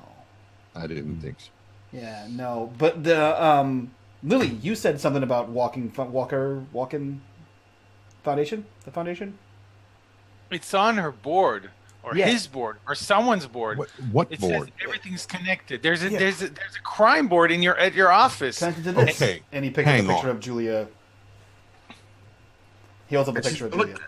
God, listen, and she looks to Cal. I've been using that place. It's been abandoned for a while. Your friend, the one who owns the business now. The succubus. Well, I that didn't sounds want cool. Let's be I didn't want- clear. What? I didn't want to look. I don't go there when she brings, who she brings back. I don't want to get involved. It's just it's not my thing. But Man. it's abandoned for the most part. It's still there's still power. The phones still work. It's kind of a nice place to be able to. And she just begins to listen. I just How do needed you want to know what that place smells like after she's been bringing people back there? It smells fine. I don't It was just smell dusty. anything. It smells I fine don't to know. you. What does that Look, mean? he turns to Lily. He's like, look, I don't own that place anymore. All right. The woman that she's talking about, she took over my magazine. She took over my business and she drove me out. That is not my office. Sorry. I don't mean to seem angry with you. I'm not. I'm just- sorry. I shouldn't have had Hans punch you like that, but that was uncalled for. She did not ask for that. Hey, you know what? I didn't ask for her to put her lips in my path either. And yet, Oh, I was my just God. merrily skipping on my way. I don't think that's how that works. Well, you weren't there. Never mind. So, can we get some answers here? Yeah. Yes. What's yes. your name even?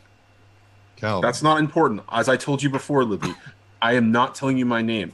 You are not going to associate with me. I am trying to get you we are associating with you right now. I am trying to get you out of this situation. Julia Sable has seen you. She knows who you are. She knows that there's something, and she knows that there's something off about the fact that you should have ran. You should have ran. I did run, and then you found me, and then I don't want to associate with You any should have people. ran when she was there, when you heard the screams. She knows that there's something up. She knows that there's something different about you. I couldn't run. I don't know about these fools, but whenever that happened, felt like I was paralyzed. She does have that effect on some. Are there And she Use gets your flustered words. first. She gets flustered for a second, and she kind of pulls back. All right. Gerald is my friend. Gerald He was the is- last. Was your friend. That's real sensitive, Cal. Yeah. He was my friend, Gerald is. and I was trying to help him. Gerald is the dead guy you saw. The Oh, dude who was Mr. apparently Walker. turned inside out. And Yeah. she gets really uncomfortable. Like you see her itching to want to just walk away from the situation, and she closes her eyes, and you could almost see her vibrate a little bit as she's kind of hesitating, and then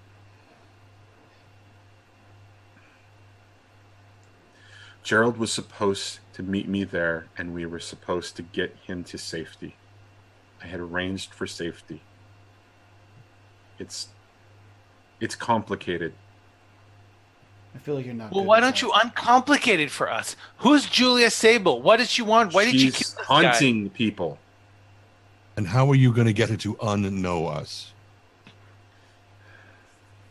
Yeah, I don't. I'm I gonna don't send have it- I'm anything. Yeah, why would Well, she just- want us anyway? Well, who She does saw she you. hunt?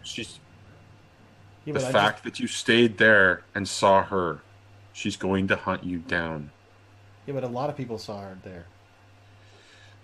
Not Not people like us. They didn't stay. I don't have a giant. Well, you have something else because you saw the giant, right? You saw Hans. That means only one thing. There's something going on with you. How'd you get through that door? I opened it. I picked the lock. Well, there's something going on with you, so why don't you put it on the table? I think you need to be honest with us, Malcolm. There's a little bit more to it than that. It's No. not just you. Sometimes I pick locks, sometimes I pick pockets, and he hands Cal his business card back. It's okay. Hang on to it. I got boxes of the damn things. I don't need them. Okay, cool. Don't call me though. Well, sorry about the noodles. But no, I don't. I She just saw listen. you. Hey, I think it's clear we've all got something going on with each of us. It's not important right now exactly what that is. What is important is this person going to try and hurt us, and how can we stop it? Please, let her talk. Yes.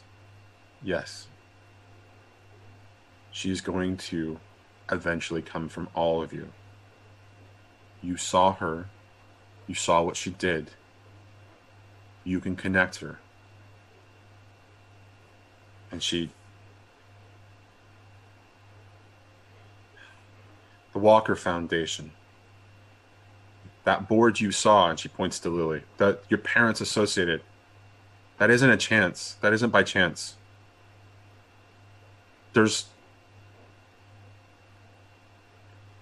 There are real monsters in this city, and they are hunting down people.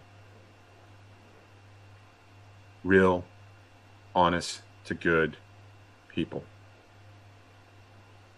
You saw something because there's something different about each of you. It's not always there. It's not always, you can't always see it. You can't always feel it, but it's there. For some like Lily, it's Hans. But whatever it is, she knows it exists. She knows it's there. And she's going to come for you. So you need to go. I'm going to go take care of this. I have some friends that can help me take care of this. You need to go. What the fuck do you think we were trying to do when you stopped us? I'll be honest, I gotta agree with him here. I don't really know what the point of all this is. I needed to know who you were. I needed to make sure that I could make you disappear. It seems like you're pretty clear on who we are already, and yet we don't know who you are. This trust thing, it's a give and take. I have remained anonymous for a reason. I help people get away from this situation. Gerald was supposed to disappear. He was incredibly important. Why? And why was he being hunted? Yeah. There's Was he special too? no, but he was protecting the specials, the people, the Walker Foundation.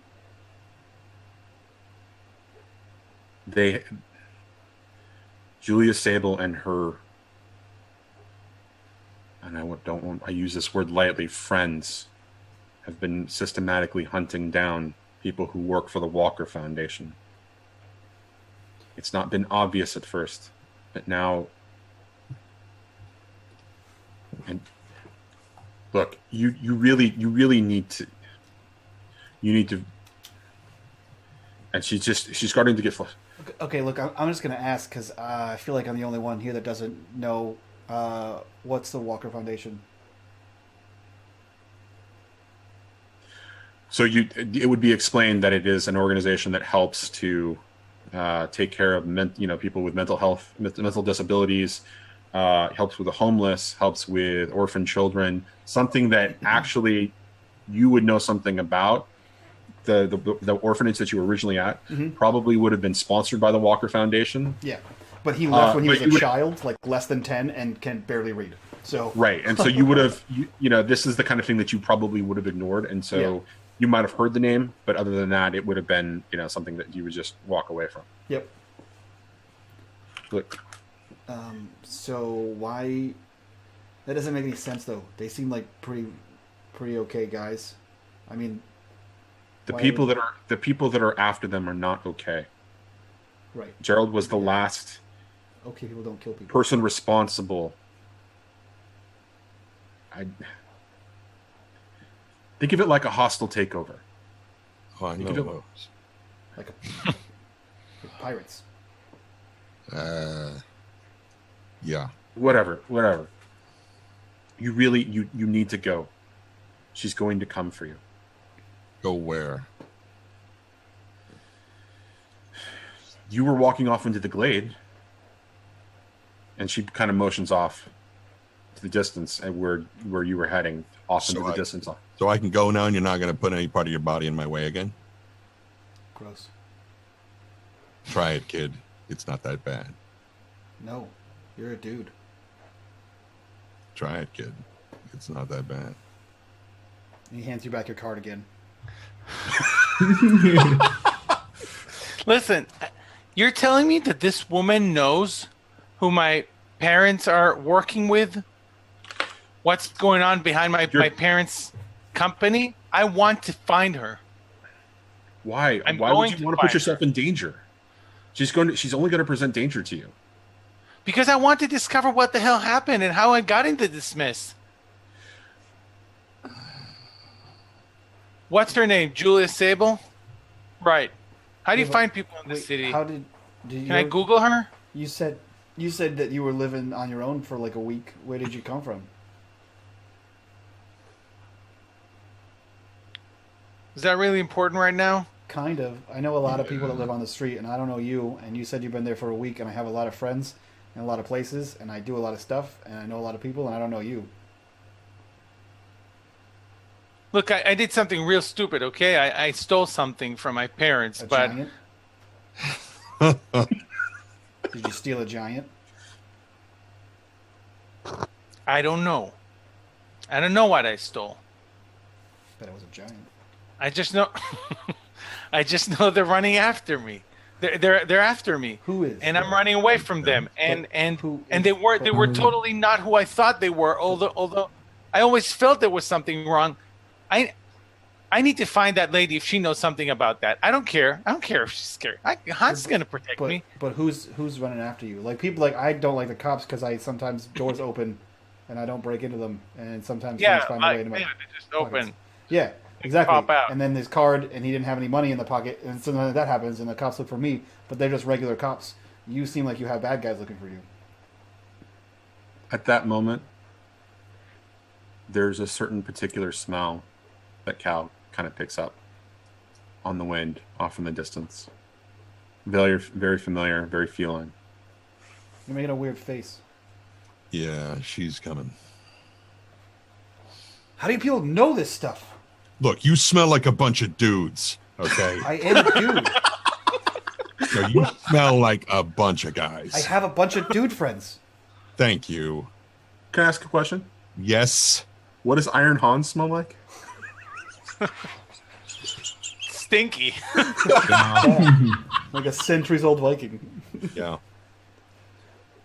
She's not far. She's that way, and she's heading this direction. The direction that you're pointing to is a point in the park is interesting. This particular park is interesting, is that it as Cal knows it, it's a glade and it's a forest, but he knows that there are other Intersects. right. There are other types of biomes that he can smell but never actually quite see, right? Or never quite reach. But he smells her from that direction, and it smells very floral and very moist and so on that wind you can smell her coming in your direction. You want to save us from her, you better do it fast.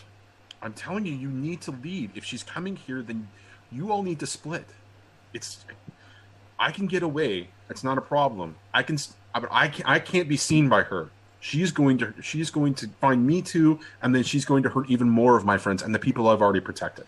Wait, do you mean like you can't be seen by her, or you really Like don't want to be seen by Unable her? to be I don't seen? want to be seen by her. I need to okay. go. You Okay. need to go too. Where? All right. Pick If a we fucking run, direction is she just gonna and catch us? Pick a fucking direction other than that and go. And Cal just turns and prances off through it. It's a very manly prance, but still. The masculine prance. That's right. But for the rest of you, as he does that, you hear an interesting noise, a rustling coming from, essentially a small grove of trees with some bushes sort of in the front, and you begin to see sort of a shift there. And the interesting thing about the rest of the occupants of the park, people are collecting their dogs, instinctively just kind of taking them back to their cars, or cleaning up their picnic, or grabbing their book and then throwing them into a backpack and starting to kind of clear out. And Cal, just as you're about to reach the edge of another aspect, side of the forest, where you can just kind of disappear, you're noticing this as well. I don't have a car. It's at the office, and you don't want to give me a ride. Hey, Bowtie, can I have a ride? Get in. I don't have a car either. I can't help the kid. You're the worst adults ever. That you can get in my car, but I'm leaving right now. And you start to see her kind of flash across the way. And you see him try to keep up. Are you seriously Hmm? gonna Yeah, I don't want to. The lady killed a guy. I don't want to get killed by anybody. I'm not seeing a better option here. I mean, I don't have a giant still. As she I can't emerges from touch people. the woman begins to emerge from the bushes, dressed in her casual business outfit. But she's walking very slow, and there appears to be a smile on her face as she's kind of surveying the situation.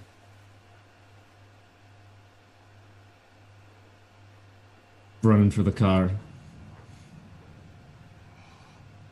Cal, what are you I'm not a doing? fighter. Oh, he gone. Gone. Okay. And Lily, what are you doing? Lily's is gonna stand her ground and face off with this lady. If you're standing your ground, Gia's not going to leave. I'm just proposing this could either happen off camera or Oh no, it's happening. No, it's happening on camera. It's happening Okay. on camera. So- So she's kind of moving towards you slowly, and she's kind of smiling. There's this devious kind of grin on her face as she looks like she's picking her way towards you, but it's a very slow, and there's just sort of this like little wave to the way that she's walking. There's a shimmy almost. Cal's gone. Sort of. Well, you're gone. You're off screen at this point. And Malcolm is almost to the car, catching up to the young woman. Gio, you're standing there. Is that is that my understanding? What's happening? Yeah, something has sort of come over Gio as this is happening, and seeing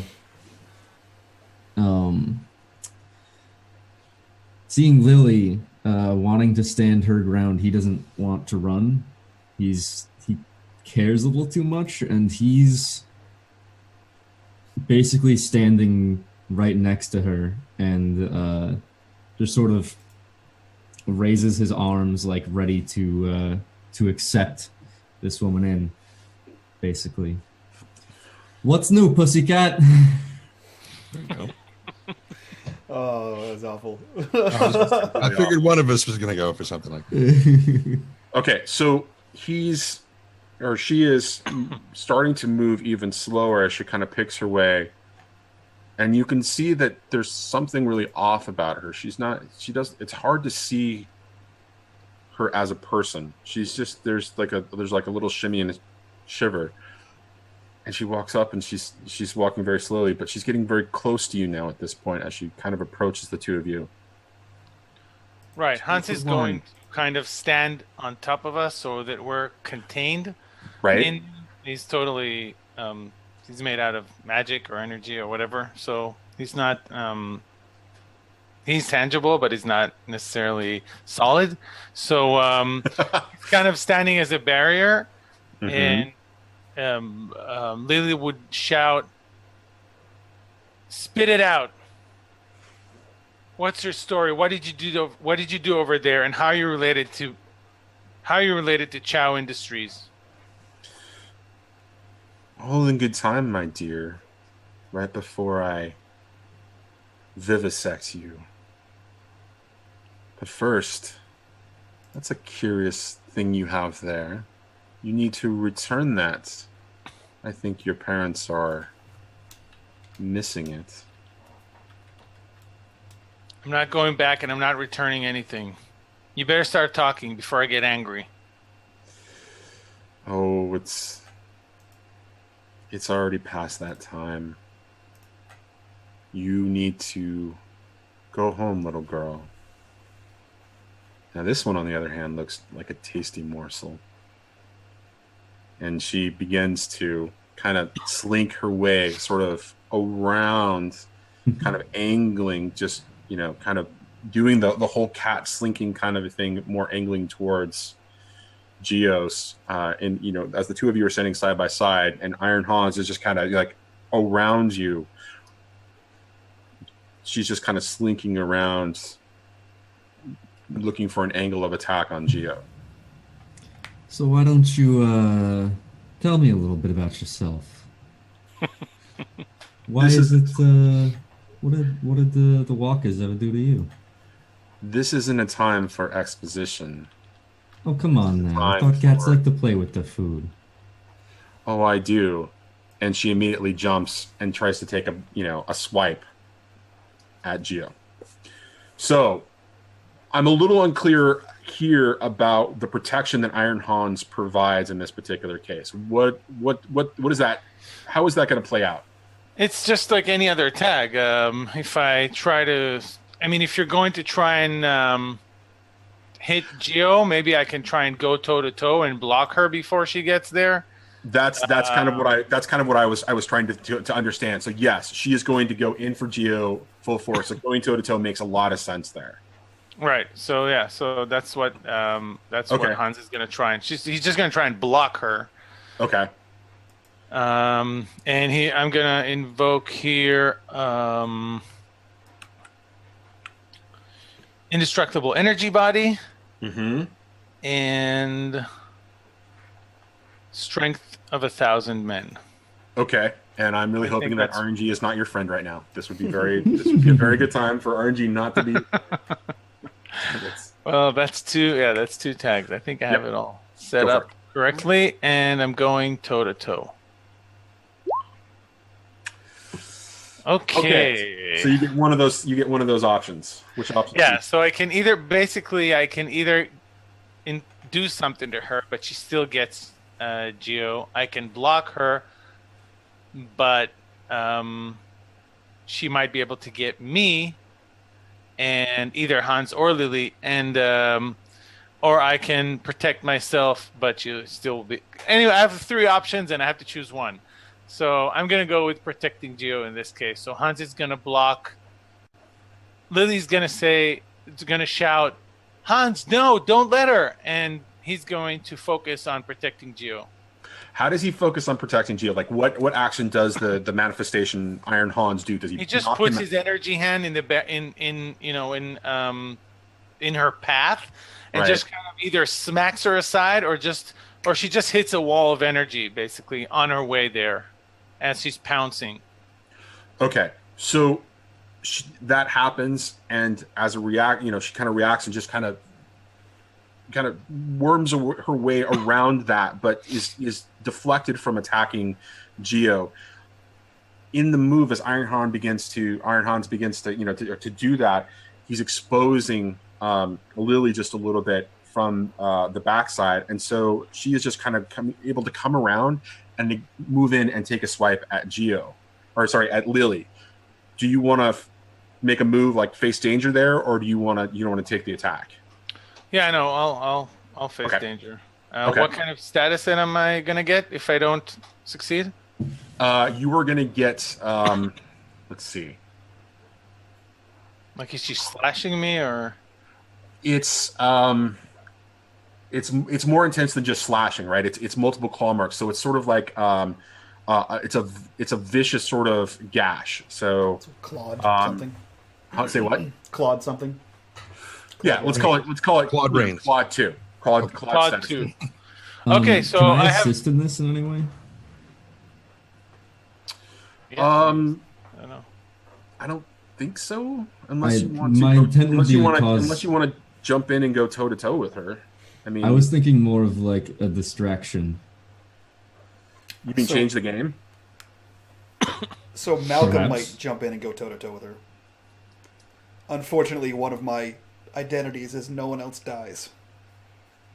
So as soon as he would hear the protect him, that's when he would skid to a halt and turn and begin running back.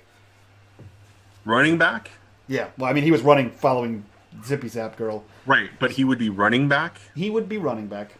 Okay, I want to clarify that. Yeah. Okay. Yeah, he would be All running right. back. So Lily is now facing an attack. There are three things that can happen at the table, right? Lily can face danger, or go toe to toe. I think is the two options that you have. Would you say that there's something else that Lily could do, Amit? Oh, Lily can only face danger. The other guys can maybe change the game. I guess Gio is close enough to change the game to help her, and, Right, and then maybe Malcolm is a separate action when that resolves. Malcolm kind of arrives. I don't know, something right. like Well, that. so what I'm trying to figure out is who's going to take the act, like who's going to take the move. If think Lily it's wants Gio. to take a move, I'm good with that. If Gio wants to take the Yeah. move, I'm good with that. Whoever, I just need to know who's going to take the next move. Gio, why don't you go? All right. So what are you doing to change the game? So what I would like to happen is in almost an instant, Gio looks like he is on top of Hans and basically looks like he's ready to attack and just gaining her attention. So serving as a distraction. Yeah, Okay. essentially. I don't actually have a power tag for this. I have a weakness tag for my escape artist one that's do it for the crowd, which is Okay. Yeah. Absolutely. I like that. So is that a weakness that still though? Because it's like the intention. Yes, that is still a weakness, though. Okay, let's change the game. That's a 3. Oh man, this Gio's is the not first time I rolling get- well tonight. I get a hard move on this one. This is interesting. Okay. Yikes. Well, you distracted him. Now That's fine. now she's attacking Honestly- you. Honestly, that's fine because that makes a lot of sense. So Gio is basically making himself look as big as possible and attempting to get her attention, and maybe it works. Okay. So And he's like, "Why would you be toying with a small fry like that? You've got a much bigger catch." you do this on you look like you're standing on top of Iron Hans. Is that what you said? Yeah. Okay.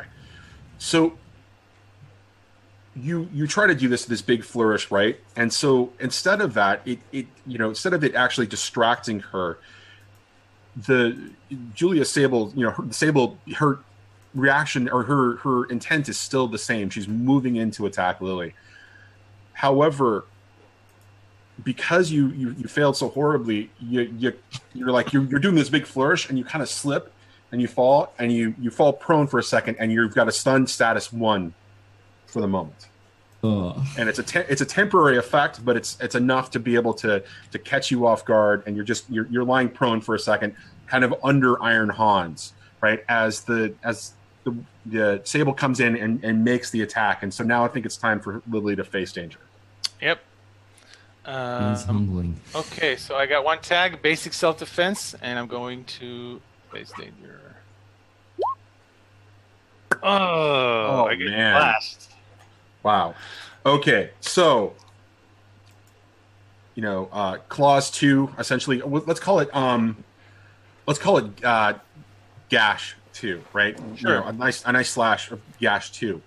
And so as that kind of comes in and that gash, she also kind of tumbles with you a little bit, and then kind of lays, has you kind of prone and is laying on top of you as she looks like she's about to move in for the the next attack, which is a perfect opportunity for Malcolm to come in.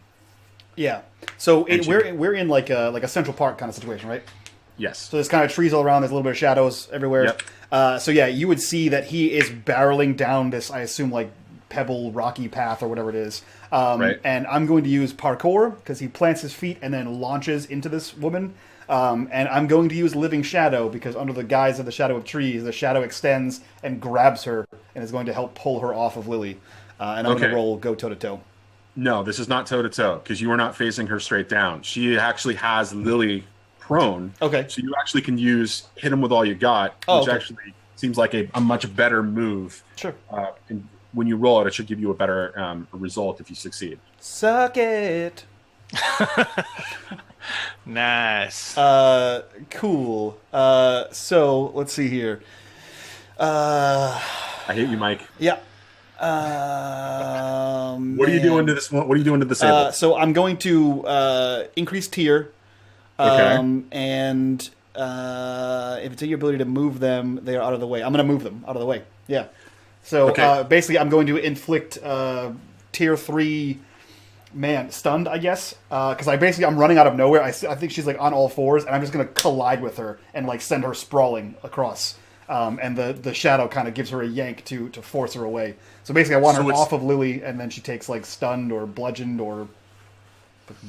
She takes a tier 3 status. Yeah, so when you hit, you deal tier 2 because I use 2 power, and then I use the tier 1 to upgrade it. No. I'm just trying to think of what the app, what the appropriate description is for that, because stun doesn't seem like enough. Yeah, I'm not sure if broken arm, wherever I hit her, like a cracked bone might. You're getting the weight of an 18-year-old just barreling into you at full force.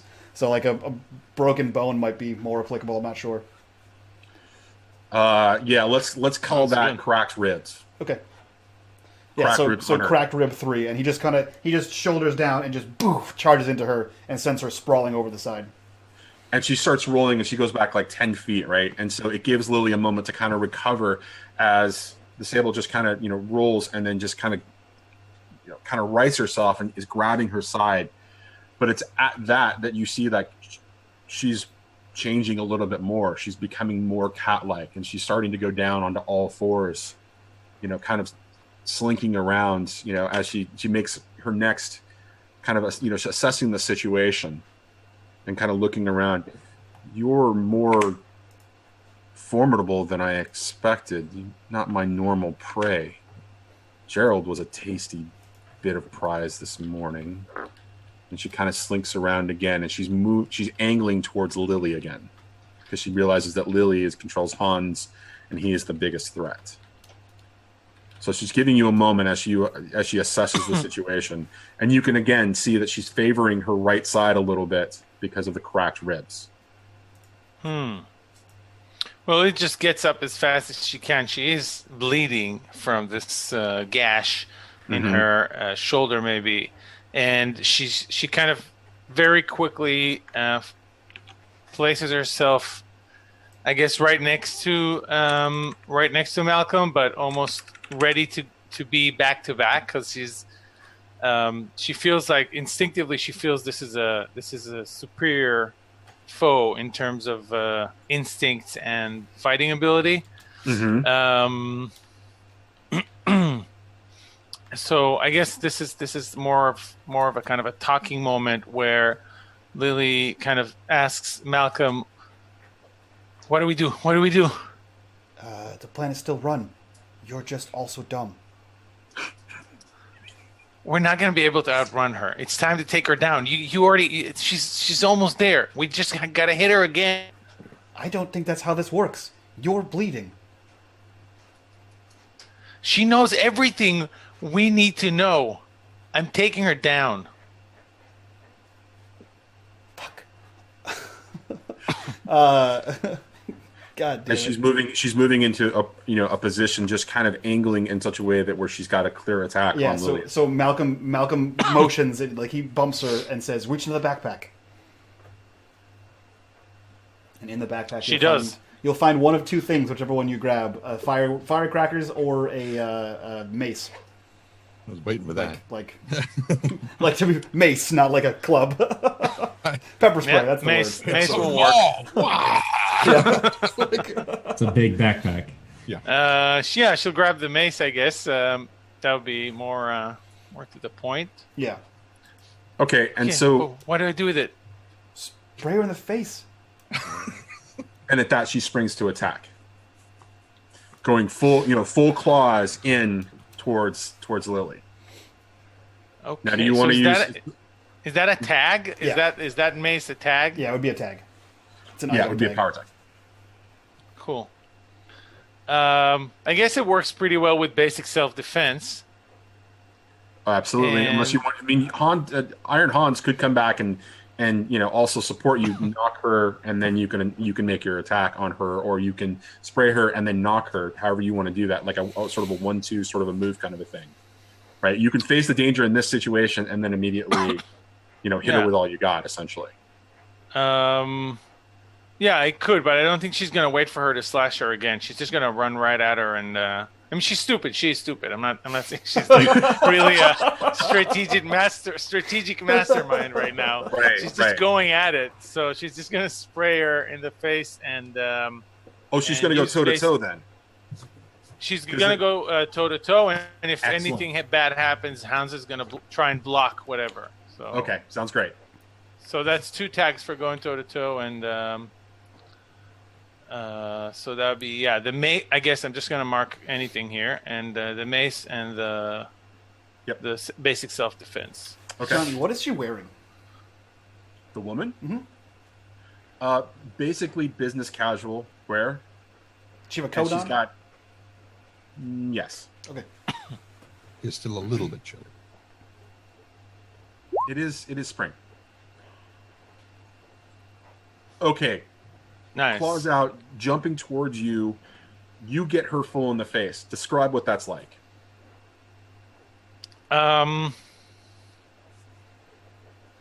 I think Lily is she's slashed, but she's taking advantage of the fact that this Julia character is kind of more gravely injured.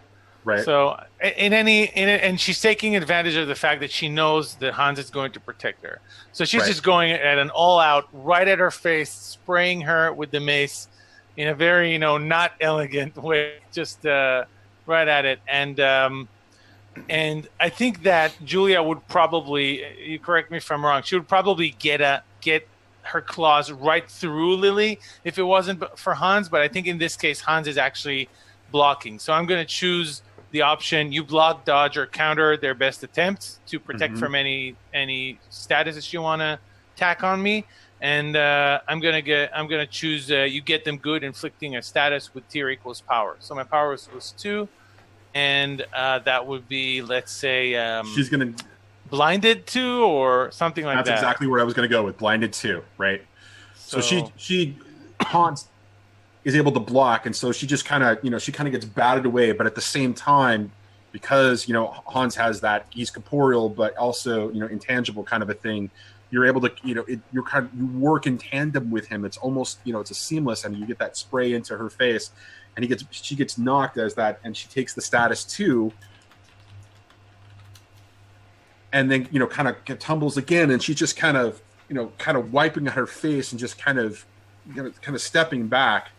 And she's gnashing her teeth, and she's snarling, and she's, I'm gonna get you. And she's just and she's looking for something, and she reaches into her pocket to try to to grab something to wipe it away, basically exposing herself to all of you, giving you an opportunity for an attack. I don't want to jump in on Speedy, so Speedy, if you have something, go. If not, I guess then. He's prone and getting his butt back up. That's true. Yeah. Gio stands up and kind of backs away a little bit at this point. That's about it. Then in that case, I'm going to. I think it's change the game. Okay. So basically, what I do is I unsling the backpack, and what you would see is he throws the backpack. Like while she pulls something out and she's webbing her face, or she's not paying attention, he throws the backpack, and I'm going to activate the tags: Living Shadow, Detached Shadow, and firecrackers as the bag hits her, and then you see the shadow kind of grab the firecrackers and put them in her pocket, and in her jacket, her fancy business jacket pocket. That is not what I was expecting you to do. That was not what I was expecting at all. So roll it. That's beautiful. He's a kid, guys. I was expecting you to put the shadow to put the bag over her head with firecrackers inside it. There's a 13. She's already blinded. What does a 13 do for you? Wow. Is that A lot. Do I win? It does a lot. I'm making a note here. Great success. Do I win? So I'm going to hide the effect so no one sees the shadow. I am going to inflict a status on her. And I'm going to scale up the effect. So basically, the shadow drops it in there, lights it up. So the status would be like status 1 distracted, I guess. And basically, I'm going to scale it up so like it starts like I assume it's like salutes, and then her jacket catches fire because they're exploding in her pocket. So is that a disoriented status 1 or disoriented status 1 going to like maybe a confused or distracted? Or yeah, is so it's tier 1 and then scale up the effect greater area or more targets. So instead of just like popping in her pocket, like now she's on fire. So it draws more attention than just I have a. What I'm asking is it a distracting kind of a thing, or does she start to take a burn of some kind because of it? I mean, I guess if unaddressed, she might start taking a burn. Right now, it's distracting. So I would say right now it's distracting 1. Yeah. Okay. All right. So she's got broken ribs 3, blinded 2, and now she's taking a distracted 1. She's getting pummeled all over the place, but she's still kind of up, and she's just, and again, she's just trying to, kind of take off her jacket, and she's really just exposing herself left and right as you're throwing all of these essentially 1-2 punches to kind of, change the circumstance, leaving her again open to opportunity. What do you guys do? I think at this point, Hans is just going to grab her. That's what I was expecting. He's just going to kind of hold her in place. Okay, so is that hitting her with all you've got, or is that going toe to? Well, yeah, I guess it would be hitting. I don't know. It's up to you because if I have an opening, it will be. Or is it change the game because you're trying to subdue her in such a way to prevent her from doing anything else? Well, change the game is usually if you want to create an advantage. I'm not trying to create an advantage. I'm just trying to, affect her as with everything I've got. So if she's resisting, it's go toe to toe. If not, it's hit with all you've got. Then let's do hit with all you got. Okay. So let's see. Actually, if you guys have any kind of okay, here's something I might be able to do. Can I use her distracted status to boost my roll? Absolutely. Like use that change the game that Malcolm just did. So not only that, I'd also think that if we're going to talk about that, then I think blinded comes into it as well, as you can use that as an additional tag as well. Right. Because I only get the best out of all the statuses. So that would be blinded. So I'll get the +2 from that, which is awesome. That's correct. And I'm gonna take strength of 1,000 men. So that's. Okay. I think that's everything I've got. Let's see if Hans can do anything else that's relevant here. Not so much. Okay, so hit with all you've got, and I'm just gonna mark 3 tags to. It's basically 1 tag and a status of 2. Okay. Hit with all you've got. Yeehaw! Wow. Okay. So I'm going to protect us. Yeah, I'm going to protect us, and then I'm going to increase the tier by 1, so she takes a tier 4. Pretty much anchored to the ground by a big energy hand 4 status. And at that. Just with everything else, she passes out. She's incapacitated. She is out of the fight. You smash her down on the ground. She's just there, unconscious. Hans, I was going to ask her questions. Hans is like scratching his head. To all the people who are, trying to leave the park, they see some drunken businesswoman get into a fight with a bounce house that looks like the Jolly Green Giant. Yeah. That was a very apt description. Thank you very much. You're welcome. Yep. So, can we go now? You can go wherever you want. I'm taking this one, and Hans kind of picks up the woman and puts her on his shoulder. Listen, man, lady, I don't know you, but you can't just steal people. People notice that. I can if they try to kill me. No, you still can't. Like, people notice when you steal people. Also, you shouldn't kill people, but she's unconscious, so I can't really tell her that. But you can't just... Someone's going to notice. Someone's going to see you walking with a person that's unconscious. She knows he's right. So how am I supposed to get her to talk? I want to know everything she knows. I mean, first of all, you can't knock her unconscious. But I know. Hans, did you hear what he said? You cannot knock unconscious the people we're trying to get information from. I guess you could take her somewhere? I could ask her some questions. I'm good with that kind of thing. You're good with talking. You're better off not taking her by yourself, for sure. Is that car still there? No, she's gone. She bailed. Can we cut to a bar? We really have to cut to a bar. Well, some of these are kids, right? Lily's a kid, right? Malcolm's She's a kid. 19. Yeah, okay. Yeah, but it's also it's like technically 1 o'clock on a weekday or something. Like, bar's probably Excellent. pretty empty. I mean, Daytime bar. You work in one. You're fine. Yeah, I work in a bar. They're not going to question it. I bring in kids all the time. No, I don't. That would be weird. I believe it, you weirdo. He says, I might be able to get us a car. Yeah, you should go do that. We'll try and keep this covered up and keep her quiet till you come back with that. How's that sound? Okay, cool. I'll be right back.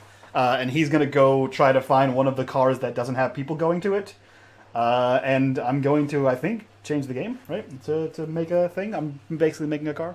Okay. So I'm going to change the game with... my power tags are the Underworld, Gang of Rejects, and every scam in the book. How does Gang of Rejects apply? Because the Gang of Rejects are my companions of lost people that we commit crimes with, so he knows a few things about a few things. Like stealing, breaking into a building, hot wiring a car. Okay. Let's see. Change the game. Does another 13 work for you? Is that like a good thing? Yeah, wow, we're Stop we're on rolling fire. so well. Is that like a good thing? Jesus, yeah. Speak for yourself, Amit. Cool. So I'm going to hide the effect. Not that there was any real effect on that one. But I'm going to hide the fact that I'm boosting a car. And that's really the only thing that's appropriate. So yeah, I'm going to steal a car. Okay, so we're gonna cut to where do you end up with this woman in the car? Where do you guys go? Queen of Hearts. Yeah. Hell yeah. Okay. It's quiet this time of day. Actually, it might even be closed this time of day, because it's really a nightlife kind of place. And I can get in the back door. Okay, so we're gonna cut to a storeroom inside of the Queen of Hearts. Since you suggested that, set the scene for us. What does it look like? So, the area around the Queen of Hearts is a little bit dingy. It's got that feel of a place that once was really happening, but has kind of died down a little bit. And especially since it's the middle of the day right now, it's like when you see a bunch of bars, like at the nightlife area, completely abandoned, essentially.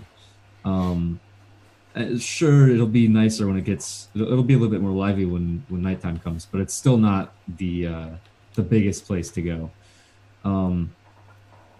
The Queen of Hearts itself, on the front, just has a big glowing sign with a deck of cards and the queen flipped up. but that sign is currently off. Gio would lead you to a back alley wherein there's a door that simply leads into a pretty dingy hallway. It seems like someone is trying to keep it clean, but there's a grime that just can't be gotten rid of because it's been there for so long. And he'll pull you into a storeroom that is basically just filled with several kegs and the well liquors and stuff like that. It's a bit chilly in here, but it's quiet. No one can see us come in. Okay, and so in this storeroom, Lily, how are you securing or managing this Julia Sable? So Hans has a tag, or Lily and Hans have a tag of Master of Conjuration. Mm-hmm. So I'm gonna burn that tag. I'm gonna use the burn mechanic of the tag that I just, it's kind of like an automatic success. Yep. And I will just have her sitting in green glowing energy chains, Okay. in a chair, very secure, so we can talk to her without, being threatened by her. When she finally wakes up, she's just like, and you can see the animalistic instinct, and the stripes become more bright, and her eyes become more intense, and you can see that her fingers are elongating, with claws for nails, kind of a thing, and she struggles as she tries to use her power, her legend, her mythos, as she just kind of struggles and she can't break those bonds. Let me go, she says. She's looking at each of you. You're all dead anyways. Let me go. You can live a little bit of your life left. Just let me go. And she's just struggling. If we're all dead anyways, then what does it matter? No harm in having a little conversation, right? Yeah, there's no conversation that ends well with you. And she just, she's still struggling. You thirsty? And you see him like grabbing for a glass from a basically a rack of these just snifters, basically, and you see him mixing together some booze, and he hands her a whiskey sour. She's bound. She can't do that, and she refuses the drink when you offer it to her. Fair enough. If you get thirsty, just ask. Or hungry, for that matter. I don't know. Suppose we probably couldn't accommodate to your tastes. And he's just, kind of, she's just kind of pulling. You need to let me go. This is. You got somewhere to be? There's an implied threat. Of course, I'm a busy woman. Oh yeah? Who's waiting for you? This is not going to end in the way that you think it's going to end. No? Well. And finally, she just sort of settles in the chains, and you can see that she's beginning to calm herself, and the stripes are beginning to vanish from her skin.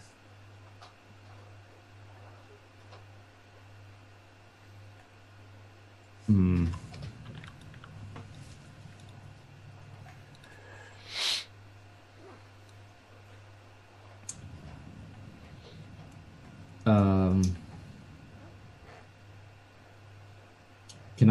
Can I roll to convince?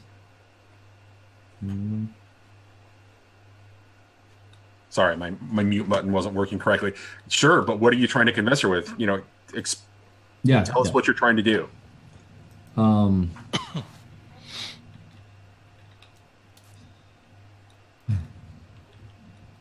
So, listen, I realize you think that this is a hopeless situation for us, but surely you understand that from my perspective, I'd really rather not die just yet, and same goes for these right here. I'm sure you feel the same. See, the thing is, we don't have to let you out of here alive if we don't want to. And by that matter, if you believe what you say, then we might not make it out of this alive either. In the sense of mutual benefit, we could just both walk away. And maybe your pals come and get us anyways, but, well... What makes you think my want. pals will come and get you? You're mine. And she smiles, and you can see the shine of her eyes a little bit. Malcolm kind of walks over, and he pokes the chains, and he kind of squats down, so like he's down and like looking up at her and says, "Lady, what do you want?"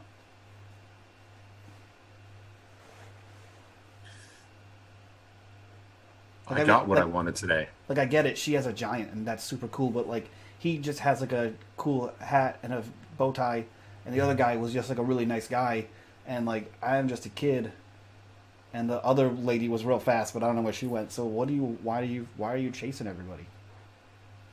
Fast lady. You're the fast lady. That's Shut a up. new one. What? Tell me more. Who is this fast lady? No, And she- listen. Oh, so listen, suddenly lady, you you're wanna tied talk up. to You're us. tied up. I ask you a question. That's how this works in all the shows. You're tied up. I ask question. You answer question. Hey, Don't you watch Malcolm, TV? You watch too much TV, young man. You know That's not how this works. Listen, you Guys, get, it's so cute you get when you do this kind of thing. You know that? you get beat up. And I'll heal. Oh, so it seems like you have information that you want, right? I'm Something not about a talking fast to you. person? There's... Excuse me, young man. We could What is tell your you name? something. Malcolm, is it? Yeah. And she looks to Malcolm. Yeah. Well, tell me more about this young woman, and maybe I'll let you live. Don't tell Oh her shit, no, Malcolm. no, that's not how negotiations work. You heard the kid. And Cal is standing in the doorway. Thank God. And she looks over. She looks over at Cal and says, "I'm going to have a pleasure hunting you because you smell delicious." Oh, you are. I was gonna say exactly the same thing. That's weird. Yeah, it is. Okay, this is my brand of negotiation. You be quiet, kid. Either still smell like dudes. She could probably confirm that. So, you say you got what you wanted from today. Was that your breakfast? No, I got the prey that I was looking to get to. But Yeah, your that doesn't matter. What matters is this young man has something wonderful to say about, a young woman that I'm curious about. I mean, you all are on the menu. Don't get me wrong. And she, she looks to kind of motion, but she can't because her arm's balanced. So when I find all of you after this is over, I'm going to enjoy each and every one of you. Except for this young man right here, Malcolm, I believe. If you want to talk to me about the young woman, I might look the other way the next time that I I don't want to talk to you at all. smell You're you really on the streets. you're like a real scary lady. Mm, You have no idea. But Cal got punched by a giant, and he's fine. You got punched by a giant, and look Well. at you now. So I'm gonna do what Cal says. And Gio, you have snacks? And he stands up and he walks over to Gio, expecting him to find him snacks. Do you have like cookies or like a There's sandwich? some snacks. Yes. Room across from this. Thanks, man. He starts to leave and go get snacks. I'm not gonna wait anymore, Gio. I want answers. You hear me? I don't know what's your name, Julia something, Julia Sable. What answers do you want? That you just need to go home, you little girl. You need to. Your family. Who is do you waiting work you. for? And be careful who you call little girl. Answer the question. That's really none of your business. It's my job to do this, and I did it well. And I can't wait to complete that job when it involves all of you and your little friends at that coffee shop. What was her name? That young woman that you were you were so interested in talking to when you ordered your coffee when I walked in. Oh, you didn't see me walk in, did you? And she's motioning to Cal. I spotted you the moment you were in there. I was hoping that I was wrong because, I would like she to. looks you up and down and gives you a smile, and flatters you with that smile, but says, but I smelled you. I know exactly what you were, and I knew I would have to come and hunt you. Okay, for somebody who seems to like fast women, which seems to be what you were indicating, I can appreciate that. I promise you. I definitely can appreciate that. However, I would also like to roll something this game. No. What are you going to convince her? Well, basically to kind of not necessarily swing her to our side, but to convince her to tell her more than she's telling us. Okay. And to do so, I'm not sure which one that would be. I guess it would be possibly change the game. Or, okay, Well, you could if you want to get information, it's investigate. Convince. If you want to get her to pass, to switch sides, that's convince. Those are leaning fair description. leaning more towards convince. Okay. And I was going to use, because they fit so well, ruggedly handsome, charming, and I can tell you like me. Okay, do it. And mild success. Okay. So, charmed status 1, we'll call it. And so the next time I would suggest that you try to investigate, and then you can use that as a power tag, a part of this. So ask her the questions that you want, or ask her a question, and then let's roll investigate, and let's see if you can get the information from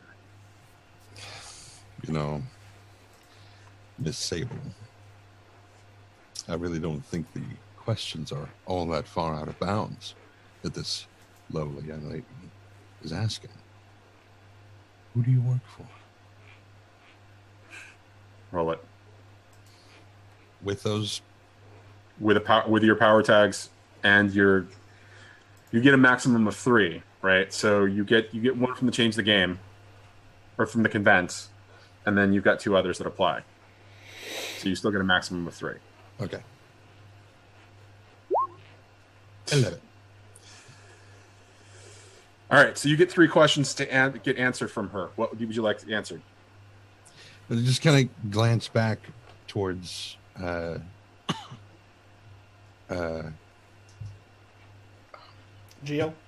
One of us. Lily? Lily, thank you. Yeah. What name I was going for there. And I mean, that initial question is one of the biggest ones that Lily has repeated, over and over again, which was, who do you work for? Not supposed to say. She gets all kind of squeamish, like a cat, like you're cornering a cat. And with that slight purr to his voice, he kind of leans in and just sort of brushes like a stray piece of bangs out of the way. Okay. It's okay. I don't really, I don't have a name, but I meet him at Xanadu all the time. I've been there. He's a tall sort of gentleman, very rugged. If I had to guess, he's, and she describes this gentleman who she always meets, who she can never quite, place his face, but he's got beautiful long blonde hair that he ties back. He dresses, impeccably in a suit, and he's always flanked by 3 bodyguards. And she describes where she meets him, or where, what she knows about this person that she works for, right? But she can't give a name. That she can't. The name never comes out, right? It never. She can't remember the name. So, what's your second question? As Cal is sort of sliding around behind the chair and just sort of running his fingers through the chains, I guess, maybe. Right. Down along the outside of the sleeves. just caress. And he's like right up on the nape of her neck, right at the back of the ear, and he just kind of like, and he kind of opens his eyes and looks over at Lily like, what do I ask? You know, there's this moment of what now? But from behind, he seems as though he's very much, you know, in kind of a controlling sort of thing. Lily's like, she looks at you.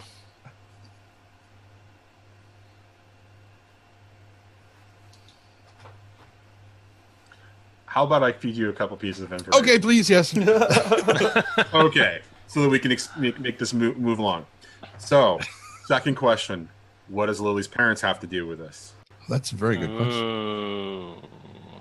And so she just kind of gets uncomfortable, and again does that whole feline caught in a corner, but loving the fact that you're kind of, scratching the right at the nape of the neck and the backside kind of a thing, and she's just kind of purring a little bit. She's listening to your voice, and she says, Miss Chow's parents are a part of this. They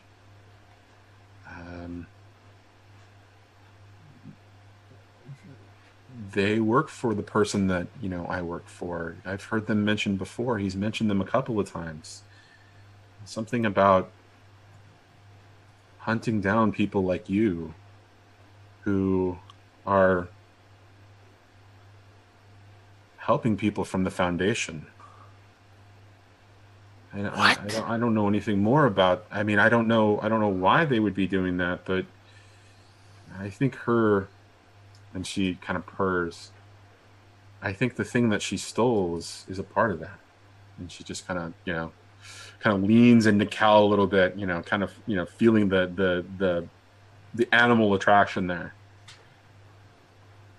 Right. And so there's a possibility of a third question. Does anybody have a third question that you want answered before? Yeah, not really knowing what's happening, Malcolm walks in with whatever snack is in the other side of the room. Just a handful of beer pretzels. He has like it's the bag of pretzels. He just has the whole bag, and it's like the huge bag. And he's just like, how do we get you to start following us?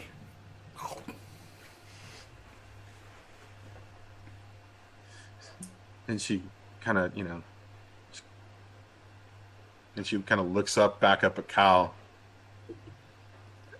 And smiles at him and says, like, it's a perfectly legitimate question. She smiles up at Cal and she says, maybe he and I can talk about that alone. Gross. You smell like a bunch of dudes. Yeah. I can appreciate that. Yeah. And she just kind of slinks into him as he has gone from being this, this opposition to her, this antagonist, to he just smells really dreamy, and she is just really into what he's exuding when it comes to his charm and so she is just focused so much in on him, she's almost losing sight of what's going on with everybody else. And really you realize that she's just focused on him now. She's no longer a threat because she is so into Cal, and she is just kind of zooming in on him, on focusing on him. So and she's just kind of leaning in. What was that? I don't know. All right, so if you just to kind of kind of bring this towards more of a logical conclusion. So she's so focused in on him. I imagine that Malcolm would pick her pocket and find a card Sure. for Xanadu with a name on it that says Mr. Gallows Okay. as the owner operator. Oh, he's not maybe the tall guy. Okay. He's not the tall guy who Right. she's met there, right? And so that she's so focused in on Cal, eventually they just kind of wander off to do whatever it is that Cal does with. I can with describe it to you if you want. No. That's No, the after party. It's a different scene. So So I guess maybe Lily at the bar with Gio and Malcolm. She says she's pretty shocked, but when she kind of gets focused again, she would say, "So these people are just picking off people like us off the street, killing people, like Jared Walker, who's you're saying he's into charity, he's into orphanage, building orphanages, and who are these people?" Bad guys? And that's when you hear a voice behind you, the young woman. Because now that Julia Sable has left with Cal, you hear, "It's much worse than you think, and your parents are involved. It's obvious from my board. I didn't know." And you all look at her like, "I've got a phone. You have a camera right there. I heard it all. Thanks. That was important. I appreciate that."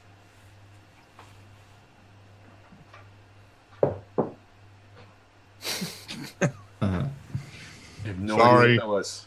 Sorry. And so she looks at you and she says, "You guys are in deeper in this. I really think that you need to step away from this. This is scary stuff." Yeah, if you stop following me, I will leave. Well, if you stop being obvious about where you're going, I wouldn't follow you. I don't care what you say. I'm going to get to the bottom of this.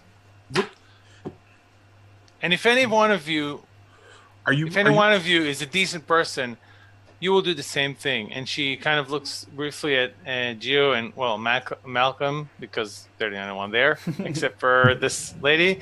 And she just I guess at this point she just heads out. Follow me or goodbye. And Lily, the woman says, "Your parents, you're not going to like what you find." I know. She I'm says sorry. before she. Thanks, but I got something better going right now. Yeah, cool. I don't have anything going on, but I don't want to get killed by a lady, or I don't want to get killed at all. So, I'm gonna take these, and he grabs the bag of pretzels, and he slides Cal's card that he never took back to Gio across the bar, and in Chicken Scratch it has a cell phone on, and he says, "If you need anything, I guess you can call that. If Michael or John or if anyone asks, just ask for Malcolm." There's a lot of people that could answer that phone. Will do. Cool. I'm gonna go and pretend I wasn't in a bar, so you don't get in trouble. But I'm taking these, and I hope you don't get killed by whatever is trying to kill you, man. Yeah. You too? Yeah. Cool. Take care, kid. And then you hear that car start up again. And we're gonna fade out on Malcolm, or sorry, Gio, kind of sitting there at the bar, drink in hand, the thing that he needs right there. Kind of pondering all the things that he really saw today. And that's where we'll fade to black. Sweet deal.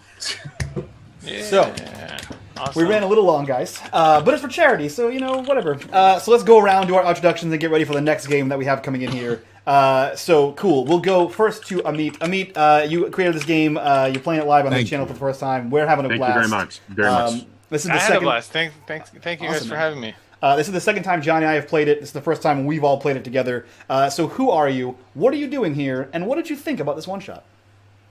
I had a great time. I'm Amit Moshe, the creator of City of Mist. I'm very happy you guys called me over to run this game. I thought it was really awesome. Very kind of very noir, and I really enjoyed that. So thank you very much for that. And you can all check out City of Mist on cityofmist.co. and you can find some of the core book, the starter set. There is, I think, one of the characters in the story was a starter set character, and you can also find the Lily's pre-gen character sheet and many other great things.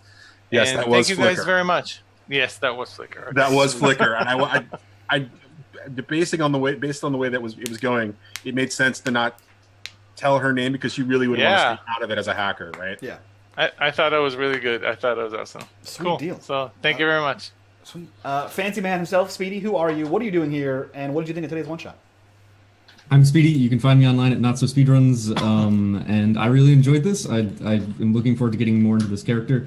You can follow me at NotSoSpeedRuns, and you can see more of the 6 and 20 action. We'll be having our finale of 6 and 20 Blades of the Dark this coming Thursday, and then after that, you'll be able to see more City of Mist with myself and Trendane and Johnny on Thursdays, 8 p.m. Eastern Time.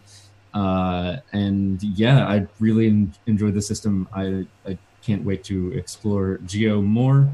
And I have to go because I have friends here who I invited over to play D&D at 4:30 because I thought this was going to end at 4. And I just had to go get them. So I'll see you guys later. Bye. Oh no. Bye-bye. All right, we'll go through quick. Trendane, who are you? What are you doing here? And what do you think of today? Love today. I mean, again, thank you for making this game. Holy crap, this is really cool. I knew I wanted to make a lover, not a fighter character, but I didn't think it was going to be quite like this. But I'm liking it. Quite so literal. Well, no, I knew it was going to be literal. I just thought he might have some ability to fight. And as we were going through, I was like, nope, he's got nothing for combat. All right, I'm out and gone. But his enhanced senses allowed him to track you guys down because she smells amazing. Very much enjoyed this. And looking forward to playing playing Calvin a little bit more. Can you tell us what's his mythos, or is that a secret? No, I mean, with the hooves and the horns and the unbelievable libido, he is definitely a satyr. He is a satyr, absolutely. And the woman that took over his magazine was a succubus, literally, and she was the only person who could keep up with him in bed, and so she eventually just muscled him out. She had him wrapped around her finger, and he was falling in love with her, and she just muscled him out, took over the business, and just ran it into the dirt. So his magazine is no more. But had a great time. So you can follow me on Twitter. I can just at Trendane. You can find me there, or not here, but on NotSoSpeedRuns over at Arvin Elleron, where we're playing D&D. I think we're actually playing tonight.